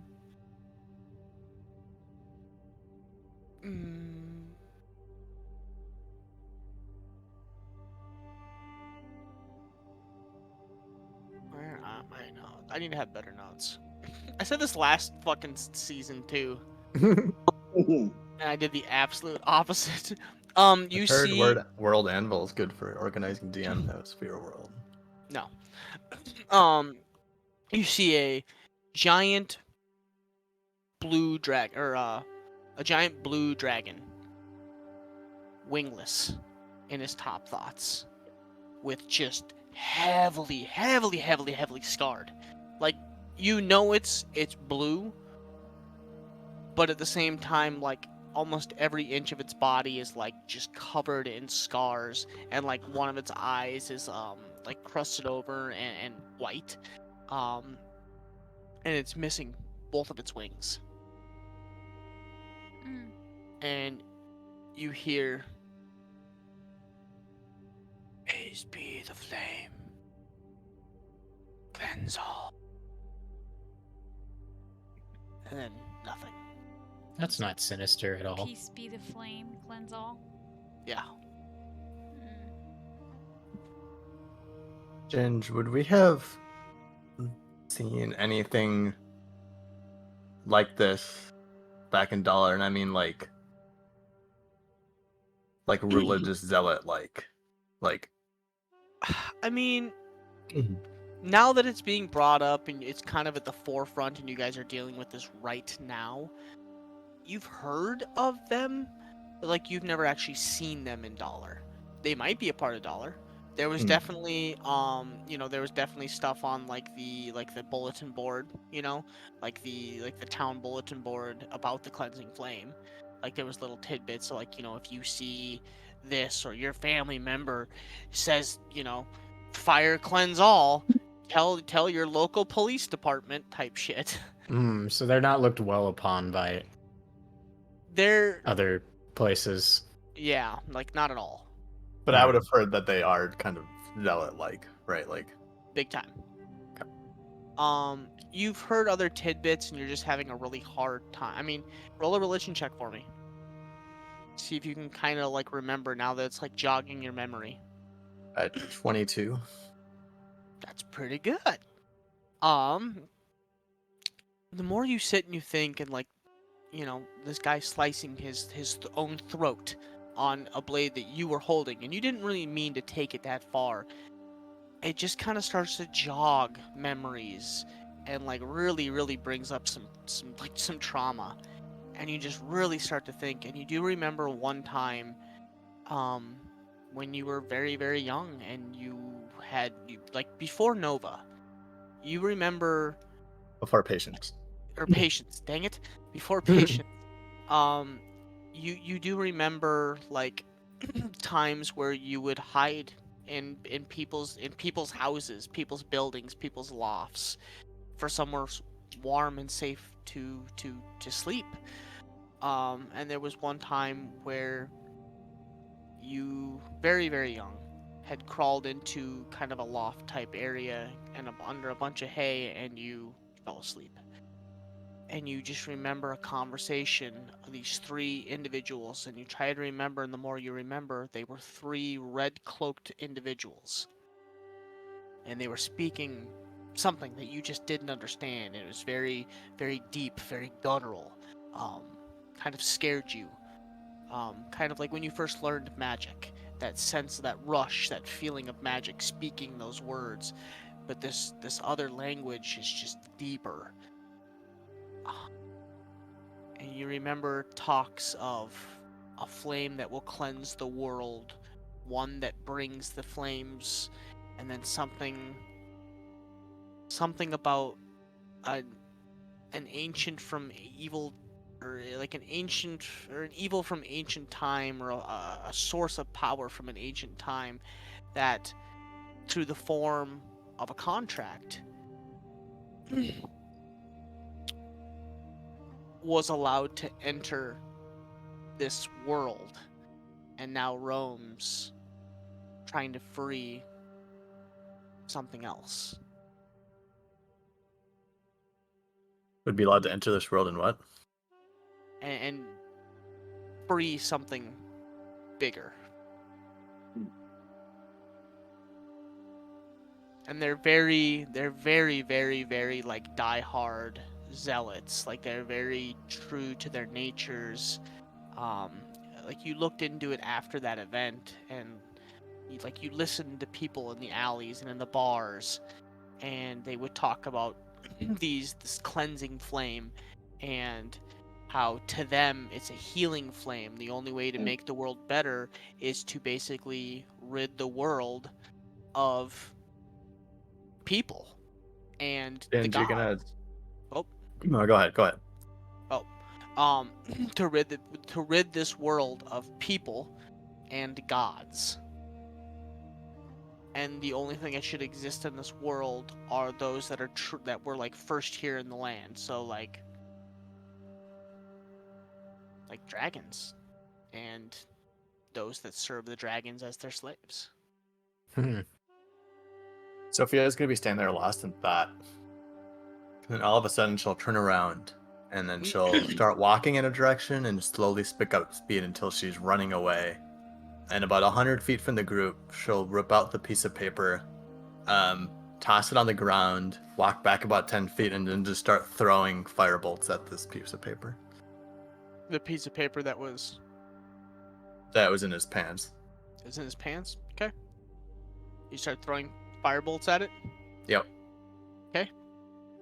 It starts to singe. It starts to catch fire. Okay.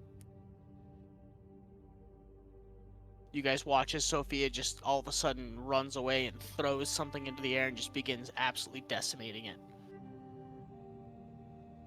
I'll run over Whoa. to her. What are you doing? It'd be about 100 feet away.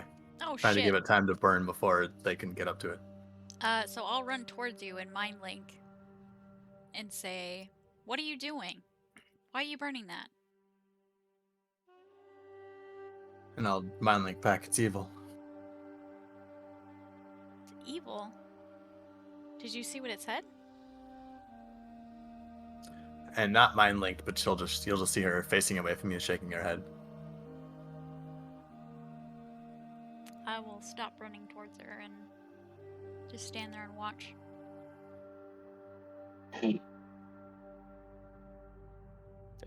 The piece of paper catches fire and begins to burn. At this point, there's pretty much nothing left of it. And I'll wait until it's ashes and then just kind of sit down there. And then I'll cast Detect Magic again and make sure that there's nothing left. Just the dagger in your hand. Or in KB's hand, sorry. And then all of your party's magical items. Yep.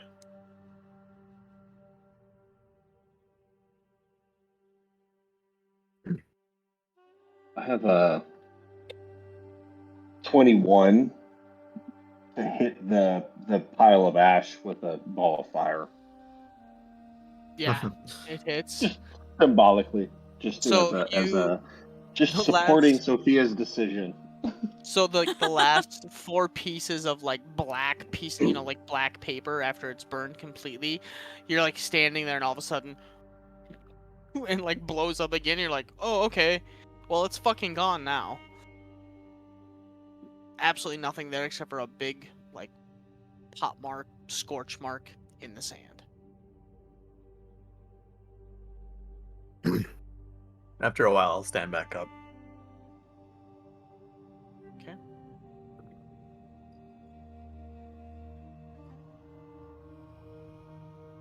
Well, what was that about?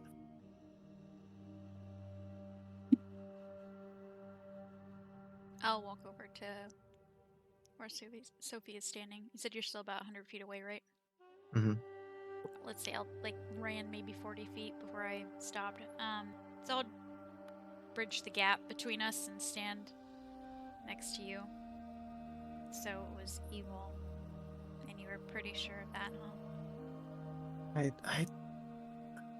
I don't trust him. Oh, I don't And you can trust see him. I her- don't trust him either. Her hand that casted the flame is kind of, you can almost see it shaking. I'll grab her hand. Well, it's gone now, and so is he. So let's leave this place behind. See Sophia taking a deep breath and kind of quietly nod her head. It's gone. It's gone. It's not magical anymore. Nope, and we're certainly not delivering it.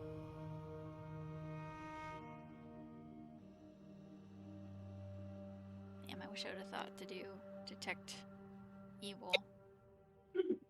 That probably would have given me a ping. Maybe. I don't know, whatever. Holding Sophia's hand, I'll walk her back towards the group. Okay.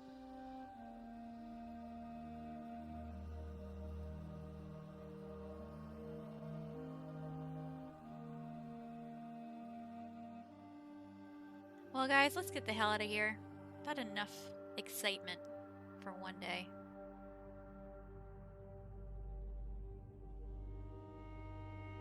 Yeah, definitely spent enough time on whatever that was already. Yeah, let's try to get a little ways away from our little buddies hiding in the sand here and set up camp. Axel, as you stand on top of the dune watching all of this happen, just like standing back going, what the fuck is going on? Two things. One, the hair on the back of your neck stand up, and like all of your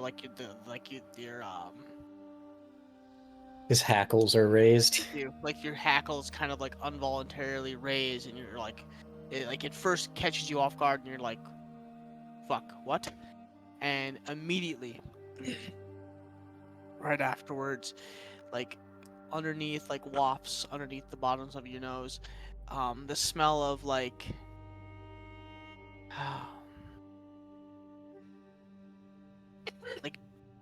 like decaying bananas Mm. hits your nose. And you know that is only one thing. One thing and one thing only. Die tracks. And they're making their way this way, either from the explosions and the tremors that were being sent into the ground, Oh no. or the blood from this individual being soaked into the sand now and not being disposed of and is beginning to decompose, and the smell maybe. You're thinking it's the vibrations, but you know if you can smell it at this point, you're probably within 500 feet, maybe 1,000 feet. And you know that you need to find rocks or a rocky outcrop to get on. Think tremors. Yeah, he'll start to move with a purpose and say, "Up, we're not camping yet. We need to go." He'll kind of jolt me out of my stupor, and I'll run And after as he Axel. starts walking, he yanks the greatsword off his back and just continues to walk, like stomping. Sensing the urgency, I'm not going to ask any questions, and I'm going to follow very hastily behind him. Yeah, no questions here. I'll mind link with him. See something coming or hear something coming?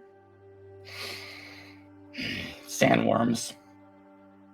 Oh, shit. They were drawn here by something. Probably had nothing to do with everything we just did. I'm sure not. 500 feet warning. As what the do we- tops of the sand, you begin to see like the silt on the tops of the sand begins to kind of like quiver. Vibrate.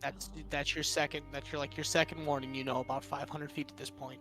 I'm gonna look around, and still in Axel's mind, what do we do? There's nothing around us. About 250 feet away, there is kind of like, it's not like a mountain of rocks, but it's just kind of like a bunch of stones that are set up almost like maybe like mile markers or something that was put out there, like 2 or 3 good boulders. That group of stones, they can't burrow through that. We need to get there fast. And he starts like sprinting. Okay. I'm gonna Don't shout at sprint. everybody, to the rocks! Quickly! I'm gonna run behind him. I'll grab KB and bring him with me. Like a small child. Yeah, I'll piggyback, get him on my back and start. Okay, so you guys all take off. Yeah. Everybody roll a d20 for me. Minus KB. Patience. No, I don't think it would be a disadvantage. Oh, God! Oh, no. Oh, why? Always the fucking important rolls. Patience is zooming. With KB on her Yeah, back. patience. She's Ooh, fucking not zooming. great. We're So zooming. Axel, you take off, and you're so worried about Nova and about the rest of the party. At the same time, like the smell is getting a little stronger. You can see the sand begin to move, and you're beginning to get really nervous. You're not sure if this is a big one, or a small one, and you won't get that third sign that lets you know, is this a mommy, is this a daddy, or is this just a baby? And so you're kind of like on that edge waiting to see when that third sign comes and the third sign hits. At the same time watching the party, and so you kind of like stumble over your feet a little bit and you look back and you watch as Nova kind of like can't get, she's so out of it, snapping back, she's like trying to get her feet under her to take off. At the same time, KB gets grabbed by Patience, and Patience just takes off like on top of the sand. She's like tippity toe skipping and just she bolts and starts passing up the group, and you watch as Nova stumbles over her own feet and kind of does like a dive into the stand, rolls, comes back up, and then starts kind of like wibble wobbing, like trying to like get her feet and balance and run at the same time, and kind of stumbles over her own self. And about that time, yeah, I would say the whole group is within like the What about last of you, Sophia? so like Sophia and Nova. So, Ginge, as soon as that happens, as soon as I see Nova slip, I'm gonna kind of stop running as well, kind of panic. I'm gonna just vortex warp Nova to the rock. Okay. And I'm gonna cast haste on myself to double my speed. Okay.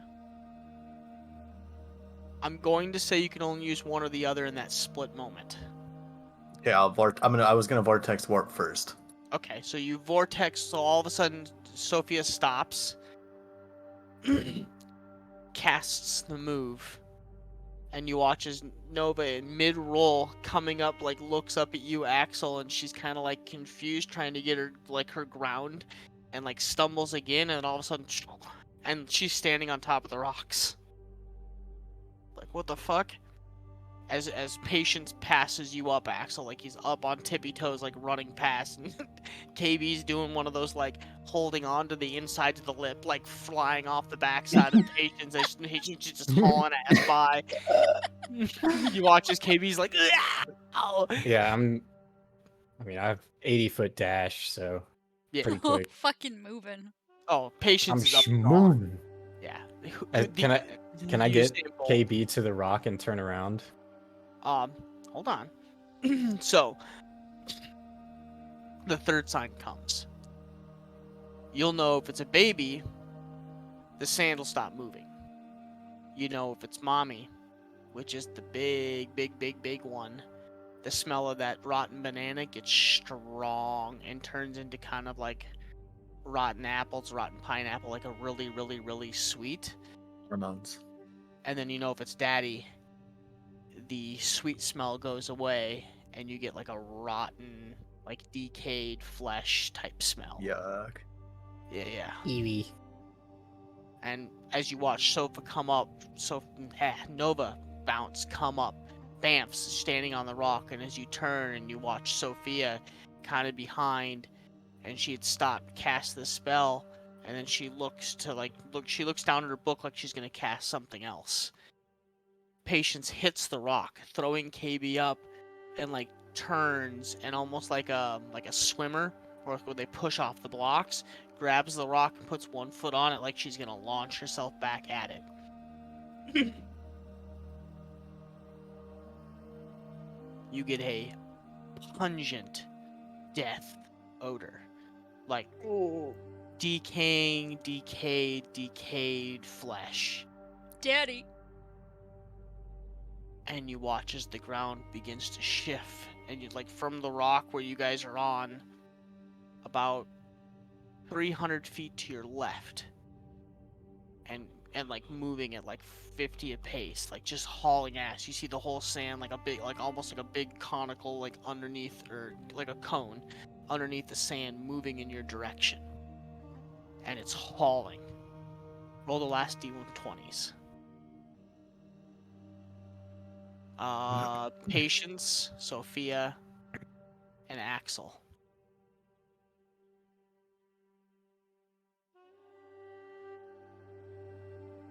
I don't think mine didn't roll. 20? Fuck. No, Axel is 10. Okay. Why is it not? It's not letting me roll. Try again. Oh, Nice. I didn't select. I didn't select the die. Whoops. Good job. Oh no. Oh. Axel, you get to the rock and begin to kind of climb up it, and you turn back to look at the rest of the party. As you take 2, 3, 4 good long strides, jump, and you're like hanging onto the boulders and like getting ready to pull yourself up. Nova reaches down and kind of is like helping pull you along with KB. Patience, you turn and go to kick off the rock. You don't kick quite as far as you wished you would have, and you kind of hit the sand and do like this, like, you know, like the long jumps, how they jump out with their feet out and then they hit the sand and they kind of like break for a second. Mm-hmm. You do that on accident and break a little harder than you want to. Can Do- I do dash and then key point bonus action to Step of the Wind, get some more speed? So hold on. So Sophia, as you get a 16, so you are able to react in time as this like large shape underneath the sand is coming directly at you. You look down and you cast haste. Are you just gonna take off running for the rock? Yeah. Okay. So you hit the ground and you go to stand up, Patience, and you go to launch yourself. Like you dig deep, like, you know, your key point. You dig deep to go launch yourself to give yourself that extra speed, and as you do, you watch as Sophia's image blurs and she just like takes off like something out of My Hero. Like the sand kicks up behind her and you watch as she bolts from her position directly at you. Do you still want to launch yourself at her? Does it seem like she's outstripping the thing coming up? It's gonna be close. I'll get back to the rock and get ready to help her up. Okay. So you turn and start running towards the rock. So you two roll one more d20. As the rest of the group has made its way up onto the Come rock. on. Aye! Okay. Not amazing. 19? Oh, Okay. that's pretty good. On her way by, Sophia kind of like smokes you in the back and takes off and like gives you that extra jump. You both are able to make it to the rock and begin climbing as the creature passes under the sand, takes off, and you watch the sand stop moving right around where you guys killed the one dude. And as he's laying there, you watch as these 3 almost like pink protrusions come out of the sand that have like a like 1.5 foot long, almost like spikes, like 30, 40 of them all over this like fleshy tubular whatever, and they begin kind of like feeling around, and you watch as they slowly kind of like stab and like move this individual around. And the spikes aren't like fully like hard, but they're kind of like you see that they kind of like move and they do bend and give a little bit as they're almost being used as like fingers and hands, and you watch as it picks him up and he's just kind of like laying there, just blood dripping, and it like brings him down to the sand and begins to turn him into the sand, and you watch as it turns and then pulls him directly down into the sand. Ooh. And then 15 seconds later, like the sand kind of makes like a burst of air up in, and then the sand begins to move again, and after a couple of minutes you don't hear any more noises. No death We- smell. But we didn't see it move away. You still smell the smell, not as potent as it was before. Seems like it's getting farther away, but you're not entirely sure because your noses are so stunk up. You know, like you still can smell it heavily. Ugh. Anybody got some coffee beans to purge it and get our smells back? I don't got any coffee. sit down on top of the rock. Just wait patiently, Your since base? I've been here and done this before. Your base. What? I was talking about dog. Oh, I thought you were saying something. Axel. Dog. I was talking to Axel. No, Who's your good Podcast. boy? I'll cast Prestidigitation. Help clean up the scent. It helps a lot.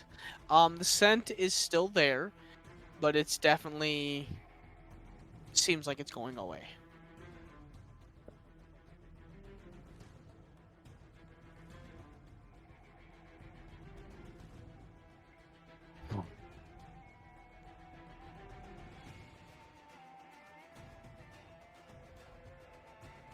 Okay.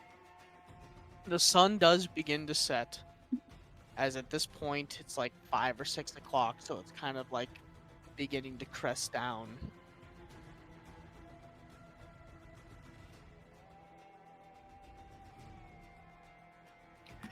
Yeah, it's probably not the best idea to try and make any more ground tonight.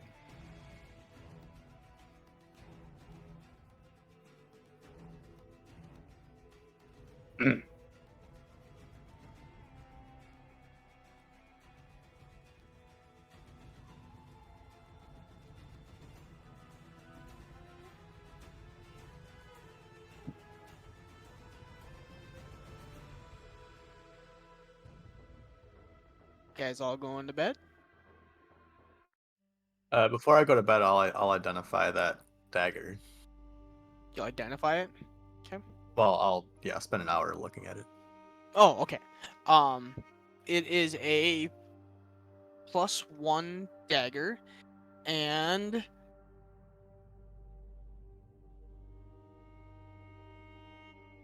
when soaked in blood every 3 days, you get a extra +1 and an extra d6. Hmm. So every So 5 days, it needs to basically be like dipped in blood.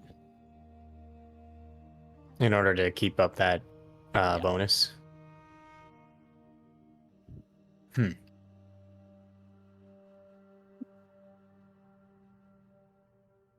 Yes. And then an extra d6 of damage. One time, yes, and then 1d6 of damage. Oh. Well, I mean, if you do damage with it, wouldn't it then be soaked in blood again? You'd have to soak it in blood again. But it can Could be... be. Yes.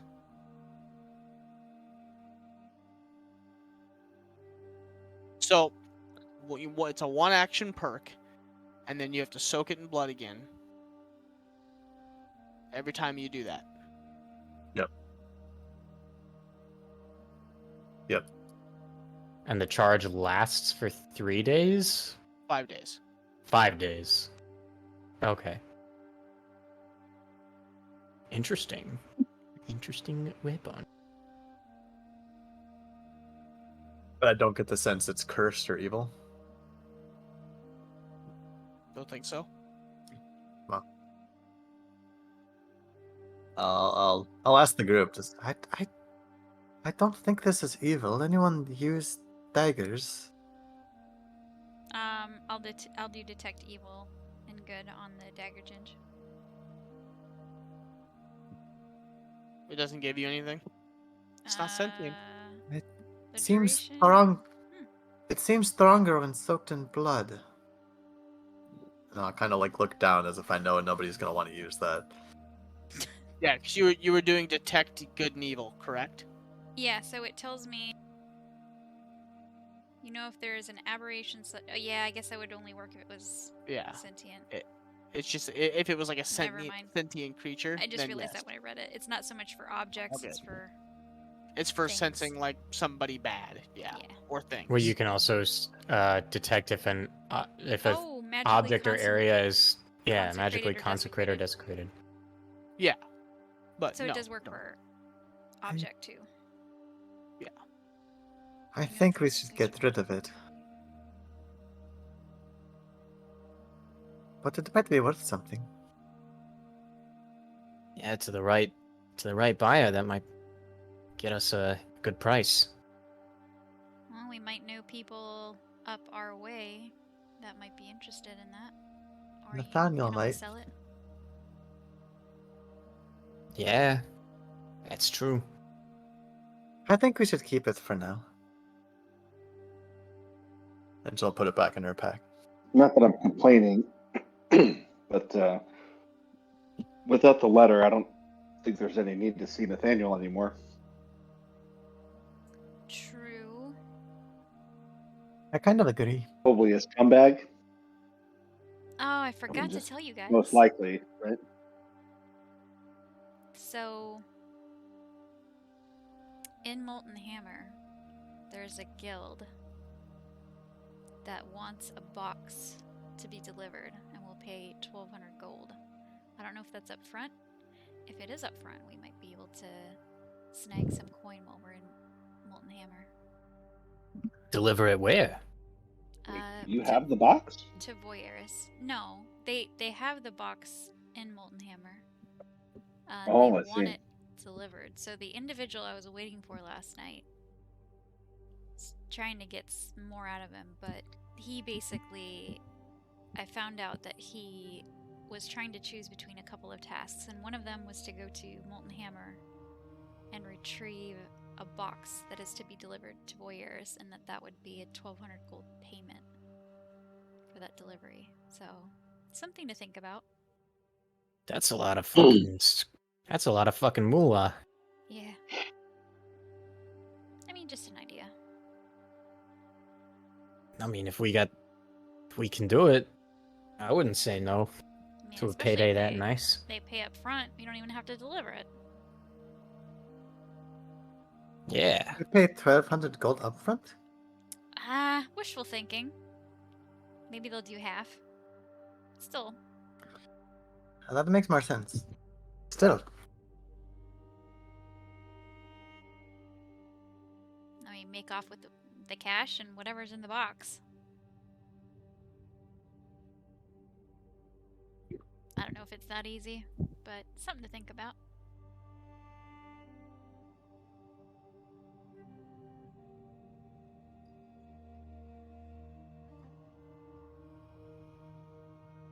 I'm gonna close my eyes, even though I'm sitting up and probably not gonna be able to fall asleep. I'm gonna try to rest.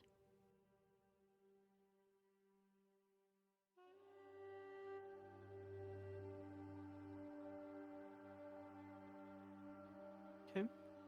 Everybody resting? Yeah, I'll try. You lay down, and the sweet dreams take you as, like 5 hours later, you get that like strong smell again.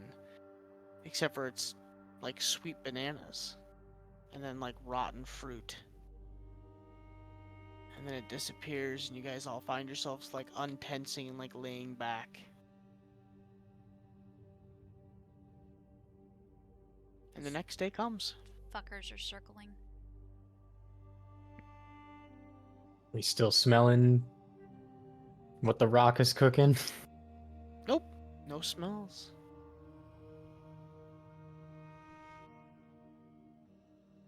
They were still nearby last night. I'm really worried about leaving these rocks.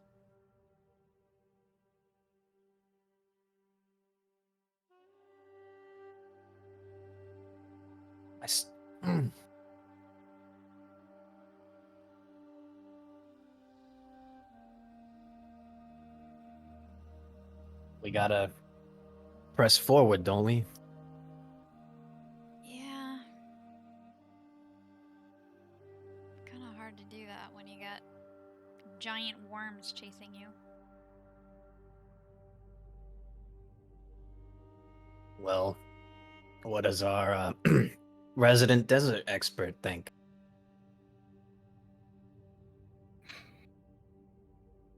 I doubt they'd be heading towards the same direction that we're going, so I think it's safe to continue. Alright. Let's cross our fingers, I guess. just worried they're out there waiting. Like they know we're up here.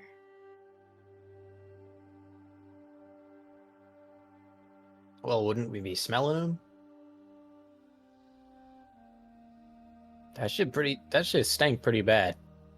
Unless they're far enough away and they're detecting our movement, waiting for us to come down off the rocks before they come back.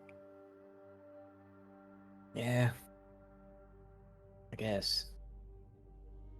I'm gonna very slowly and gently climb down off of the rocks and walk very softly.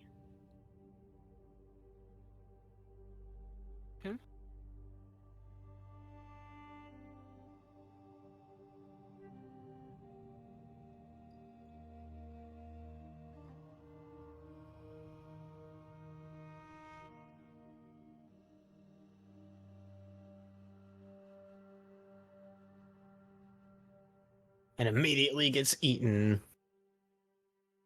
Hell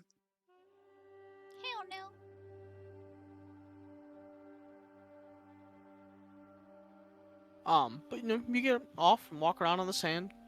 Nothing. Just keep moving then. Thanks for being the guinea pig. I'll just constantly be looking out for like the nearest rock. Right? Like, Trying to like keep when you're on a plane, you have to like look for the nearest exit. Yeah. like waiting for disaster. You're like, okay, there's rocks over there. Okay, there's rocks over there. Oh, there's a rocks over there.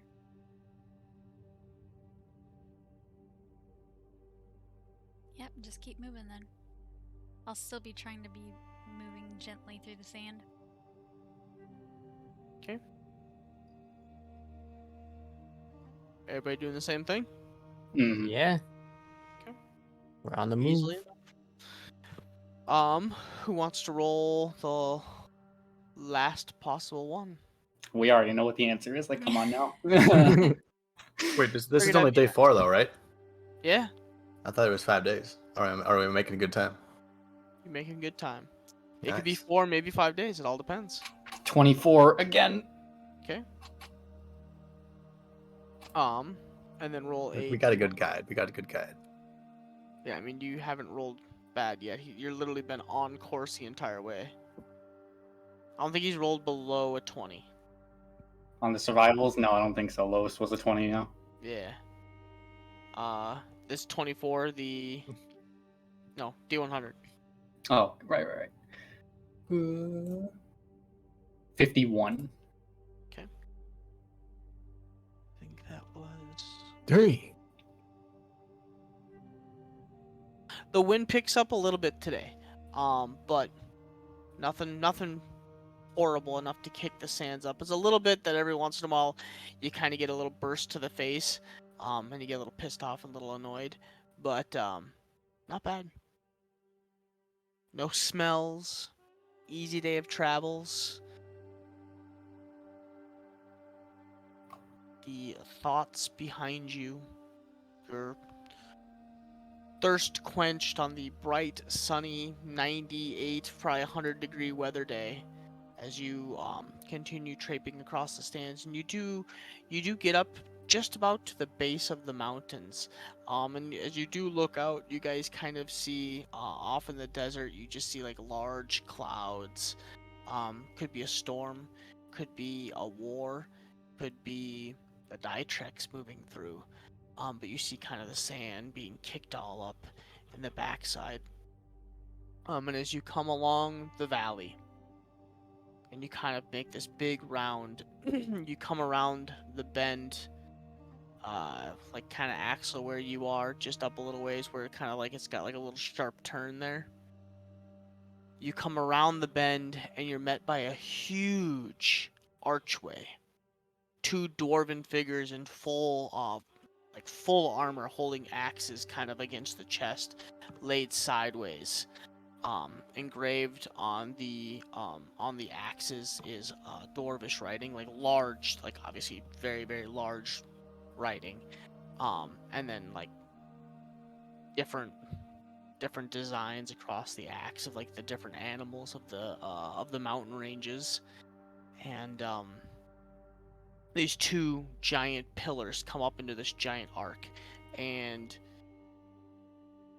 you're not sure if that's what it actually is, but they look to be made out of almost like pure marble. And that's like spanning about where I'm at. Up a little further, right about there.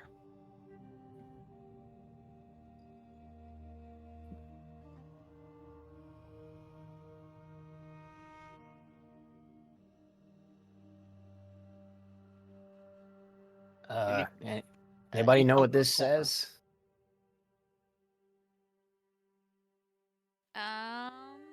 Deep speech, undercommon, Corey. Basic Dwarven? Gnomish. Not me. Sounds good. So you don't know what it says. But as you come through the archways and you kind of look up and it's like huge. Think of like the St. Louis Arch. Wow, that big. Fucking huge. Damn. You come out and you see like tiny little farms and then like these almost giant goat like creatures roaming in like these pastures.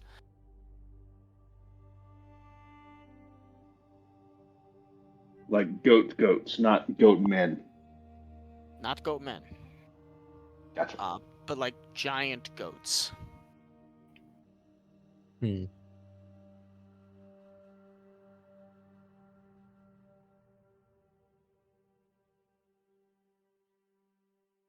What is so it's turned into like farmland at the base of these mountains? Looks Kind to of. be. Do we see any people? You're far ways out. Make a perception check at disadvantage. Wait till we get closer. Keep walking. I guess. Yeah. You walk through the valley and this kind of like little lake river goes from opening up to kind of condensing down to a small little river, kind of a stream. And on both sides you see what looks to be like agricultural equipment, things cut off into the stream that make little streams that run off into these farmlands that are feeding fruits, veggies, all sorts of different crops. And then you see like a hut every so often, so you feel like maybe they farm up here but they don't stay up here, and it's kind of a come out, they work and then go back below. You're not sure, they don't look like houses. And then you see these like large goats, like as tall as Axel, and then just like beefy, almost like pit bull looking, like very muscular goats. And there's dozens and dozens and dozens of them. They seem to be feeding in the grass. And after walking for like 10 minutes or so, 15 minutes, you do start to see a couple dwarves here and there, very rugged looking men and women. The men, tight beards made into like made into these like very shapely beards. They got their hair tied back, some bald, red hair, brown hair, black. You see the females, large beards as well, but they're done up into very like intricate braids and jewelry, and they have it like tight to their face and like woven up into designs or curled. You see like a couple sporadically here and there.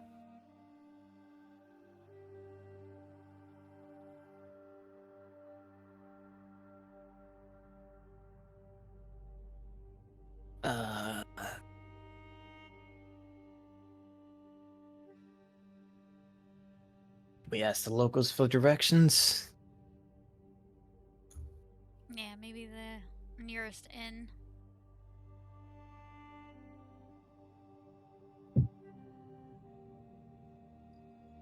Yeah, I could use a room after that.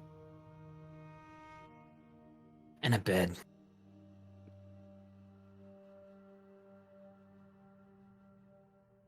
I second that. Especially after last night.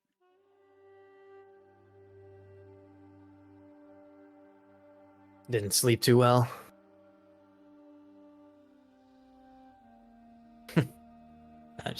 I'm messing with you. Yeah, no, I didn't either.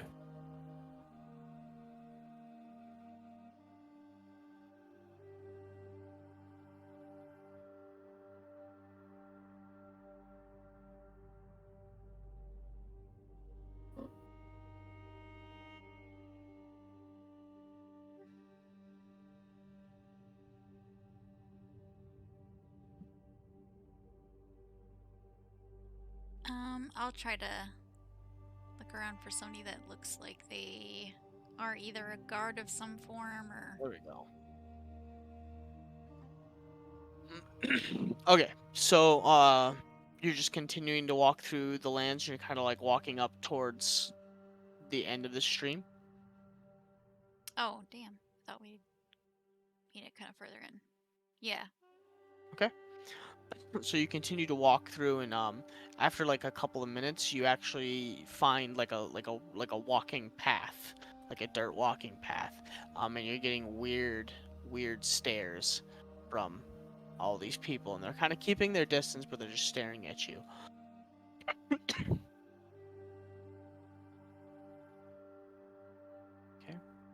After a while, you come to two not behemoth like the big gates back there, but two like a big doorway, and armed guards on both sides. Perfect. I'm gonna approach one of them. Heavily armored, faceplate. You can't even. All you see are the tufts or the ends of a beard popping out the bottom. Pardon Walking me. stone, brother. Rockin' stone to the bone. Rockin' stone. I'm gonna approach one of them and then just ask. To the left or the right? Right. Okay. Pardon me.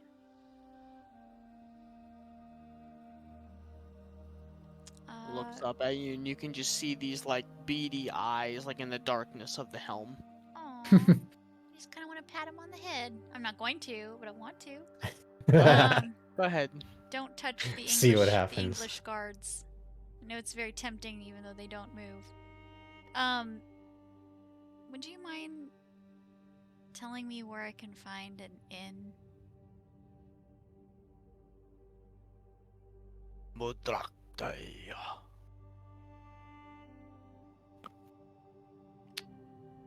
Right. Same. I'm gonna. Ooh, actually. same. Hold on. Oh. Doesn't. I can speak telepathically, and I don't actually have to speak their language to understand them. Ooh. I think that's what it said. I think you're right. Yeah, sure. There's no They way just have that to works understand with a. They have to They understand have a language. A language.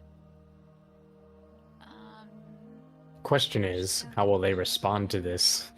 Yeah, I was gonna say you're doing it to a Hold guard on. in a foreign land. But Hold on. it doesn't matter, because moments later, the guard on the other side, he does not speak common. Noted. What about Please you then? proceed through and take the trolley to the first ring. Thank you. I appreciate it. You know, they both continue staring forward. I'll wave everybody through and try and locate the trolley. You walk like 30 feet, and you notice now what you didn't notice before. So basically where you guys are, directly to your right, and heading up that mountain to the very peak is a railroad system. And in front of you is almost like a small bullet car that fits 15 people, maybe.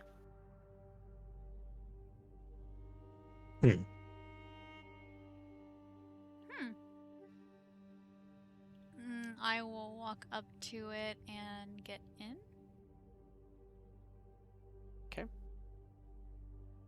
As you walk in, there's an individual standing there with a giant white hat that comes out to like two little like ear points, and a white, black, and purple shirt. And he holds out his hand, and with the hand he has a ticket.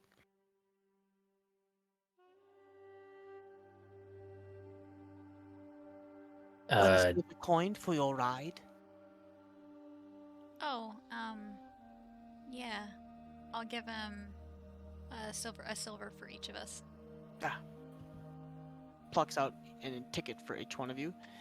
Please sit down inside of the car and enjoy your ride. Thank you. And he brings you in, and the seats are actually so as you enter, this little bullet train car is from the waist all the way to the ceiling is the glass, so see-through. And when you come inside, there's tables of 4 on each side, like almost like like little like booths on each side. They could fit roughly 4 people. I mean, you could squeeze more in there maybe, but about 4 people. And there's what, 1, 2, 3, 4, 2, yeah, 8 total, 4 on each side. And a small little like bar cart in the very center. And you're basically guided in and told to take a seat. And you see, like, it's not a very full car. There's probably, I would say there's 4 on this cart. There's one gnome and 3 dwarves that are on this, and they're all sitting at one of the tables in the far left corner.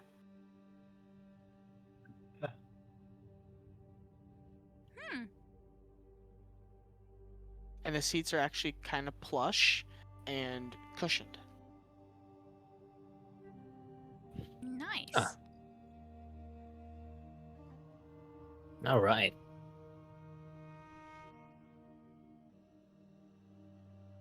Okay, I found it. Sorry, it took me a second. Mind link.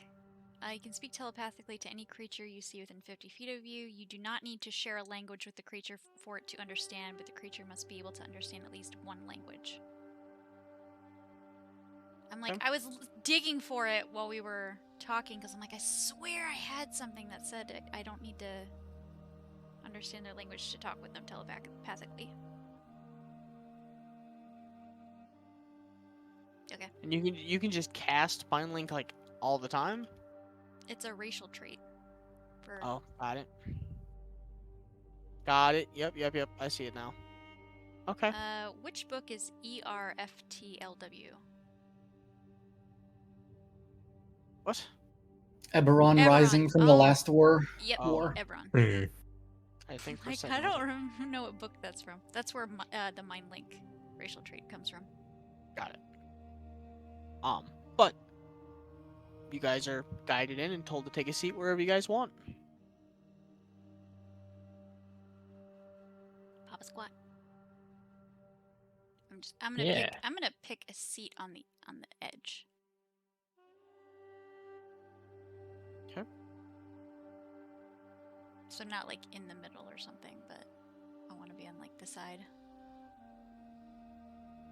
So I can look down if possible and out and around. Okay. Stick my head outside the vehicle. Make sure and hope it doesn't get cut off.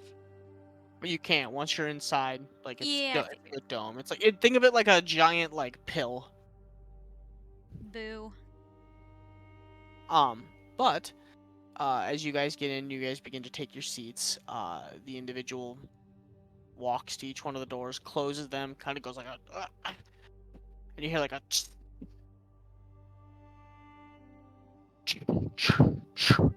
and the pill begins to like pick up speed and take off, and you hear like this high pitched whistling noise towards the back of the pill, and it begins to climb and ascend as this dwarf walks to the front and begins with the lever. There's like a subway car. There's like another room in the very, very front, and he goes inside, closes the door, and then you see him kind of like pushing a lever up as the vehicle takes off, goes up the slope of the mountain, and now you are at the crest, riding this like trolley car on top of the mountain range. And it is gorgeous. Like you're seeing thousands of feet down, and you're just like, think of it like an amusement park. Like you're off the ground, but you're not on the ground, and you're like following the tips of the peaks of the mountain. You're like, Ooh. like going along the crest of this mountain, and everybody's just casually sitting there like it's no big deal. And for some of you that don't like being up very high, this is giving you some serious anxiety and butterflies.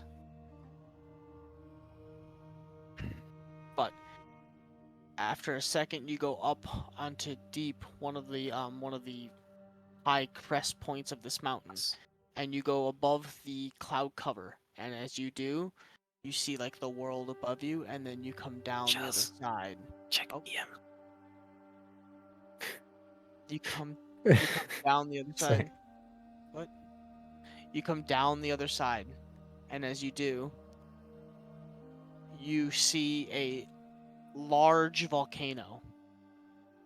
And in the center of a volcano, I wouldn't say like it's not active, like it's not spewing lava all over the place, but the lava is actively at the surface, boiling and rising and whatnot. And this Is it playing? Oh. Okay. this almost like upside down dreidel pyramid looking thing is suspended in the center of the volcano. What? Wasn't? Oh, it's suspended in That's fucking dumb. at the mouth of this volcano, sitting down in the volcano, and like the tip of this pyramid is actually in the volcano itself, like probably like the upper like 2 layers are like sitting down in the lava, and you see like tubes being run up and the lava being like cycled into this giant castle structure thing, and then back out on other tubes. And you hear over like a loudspeaker, "Welcome to Molten Hammer Keep." And that's where we're gonna end tonight. Damn, Damn. we made Cable it. car ride. We made it. Finally. We Badass made it. cable car ride though. Oh yeah. Patience is Bro. definitely looking out like, whoa, this is fucking sick. I have been doing YouTube videos. That's what I was just gonna say. Like, what?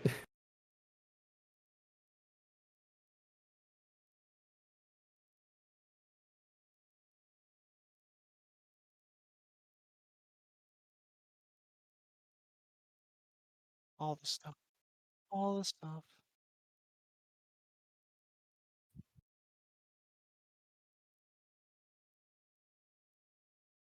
Deuces, bye. Ciao.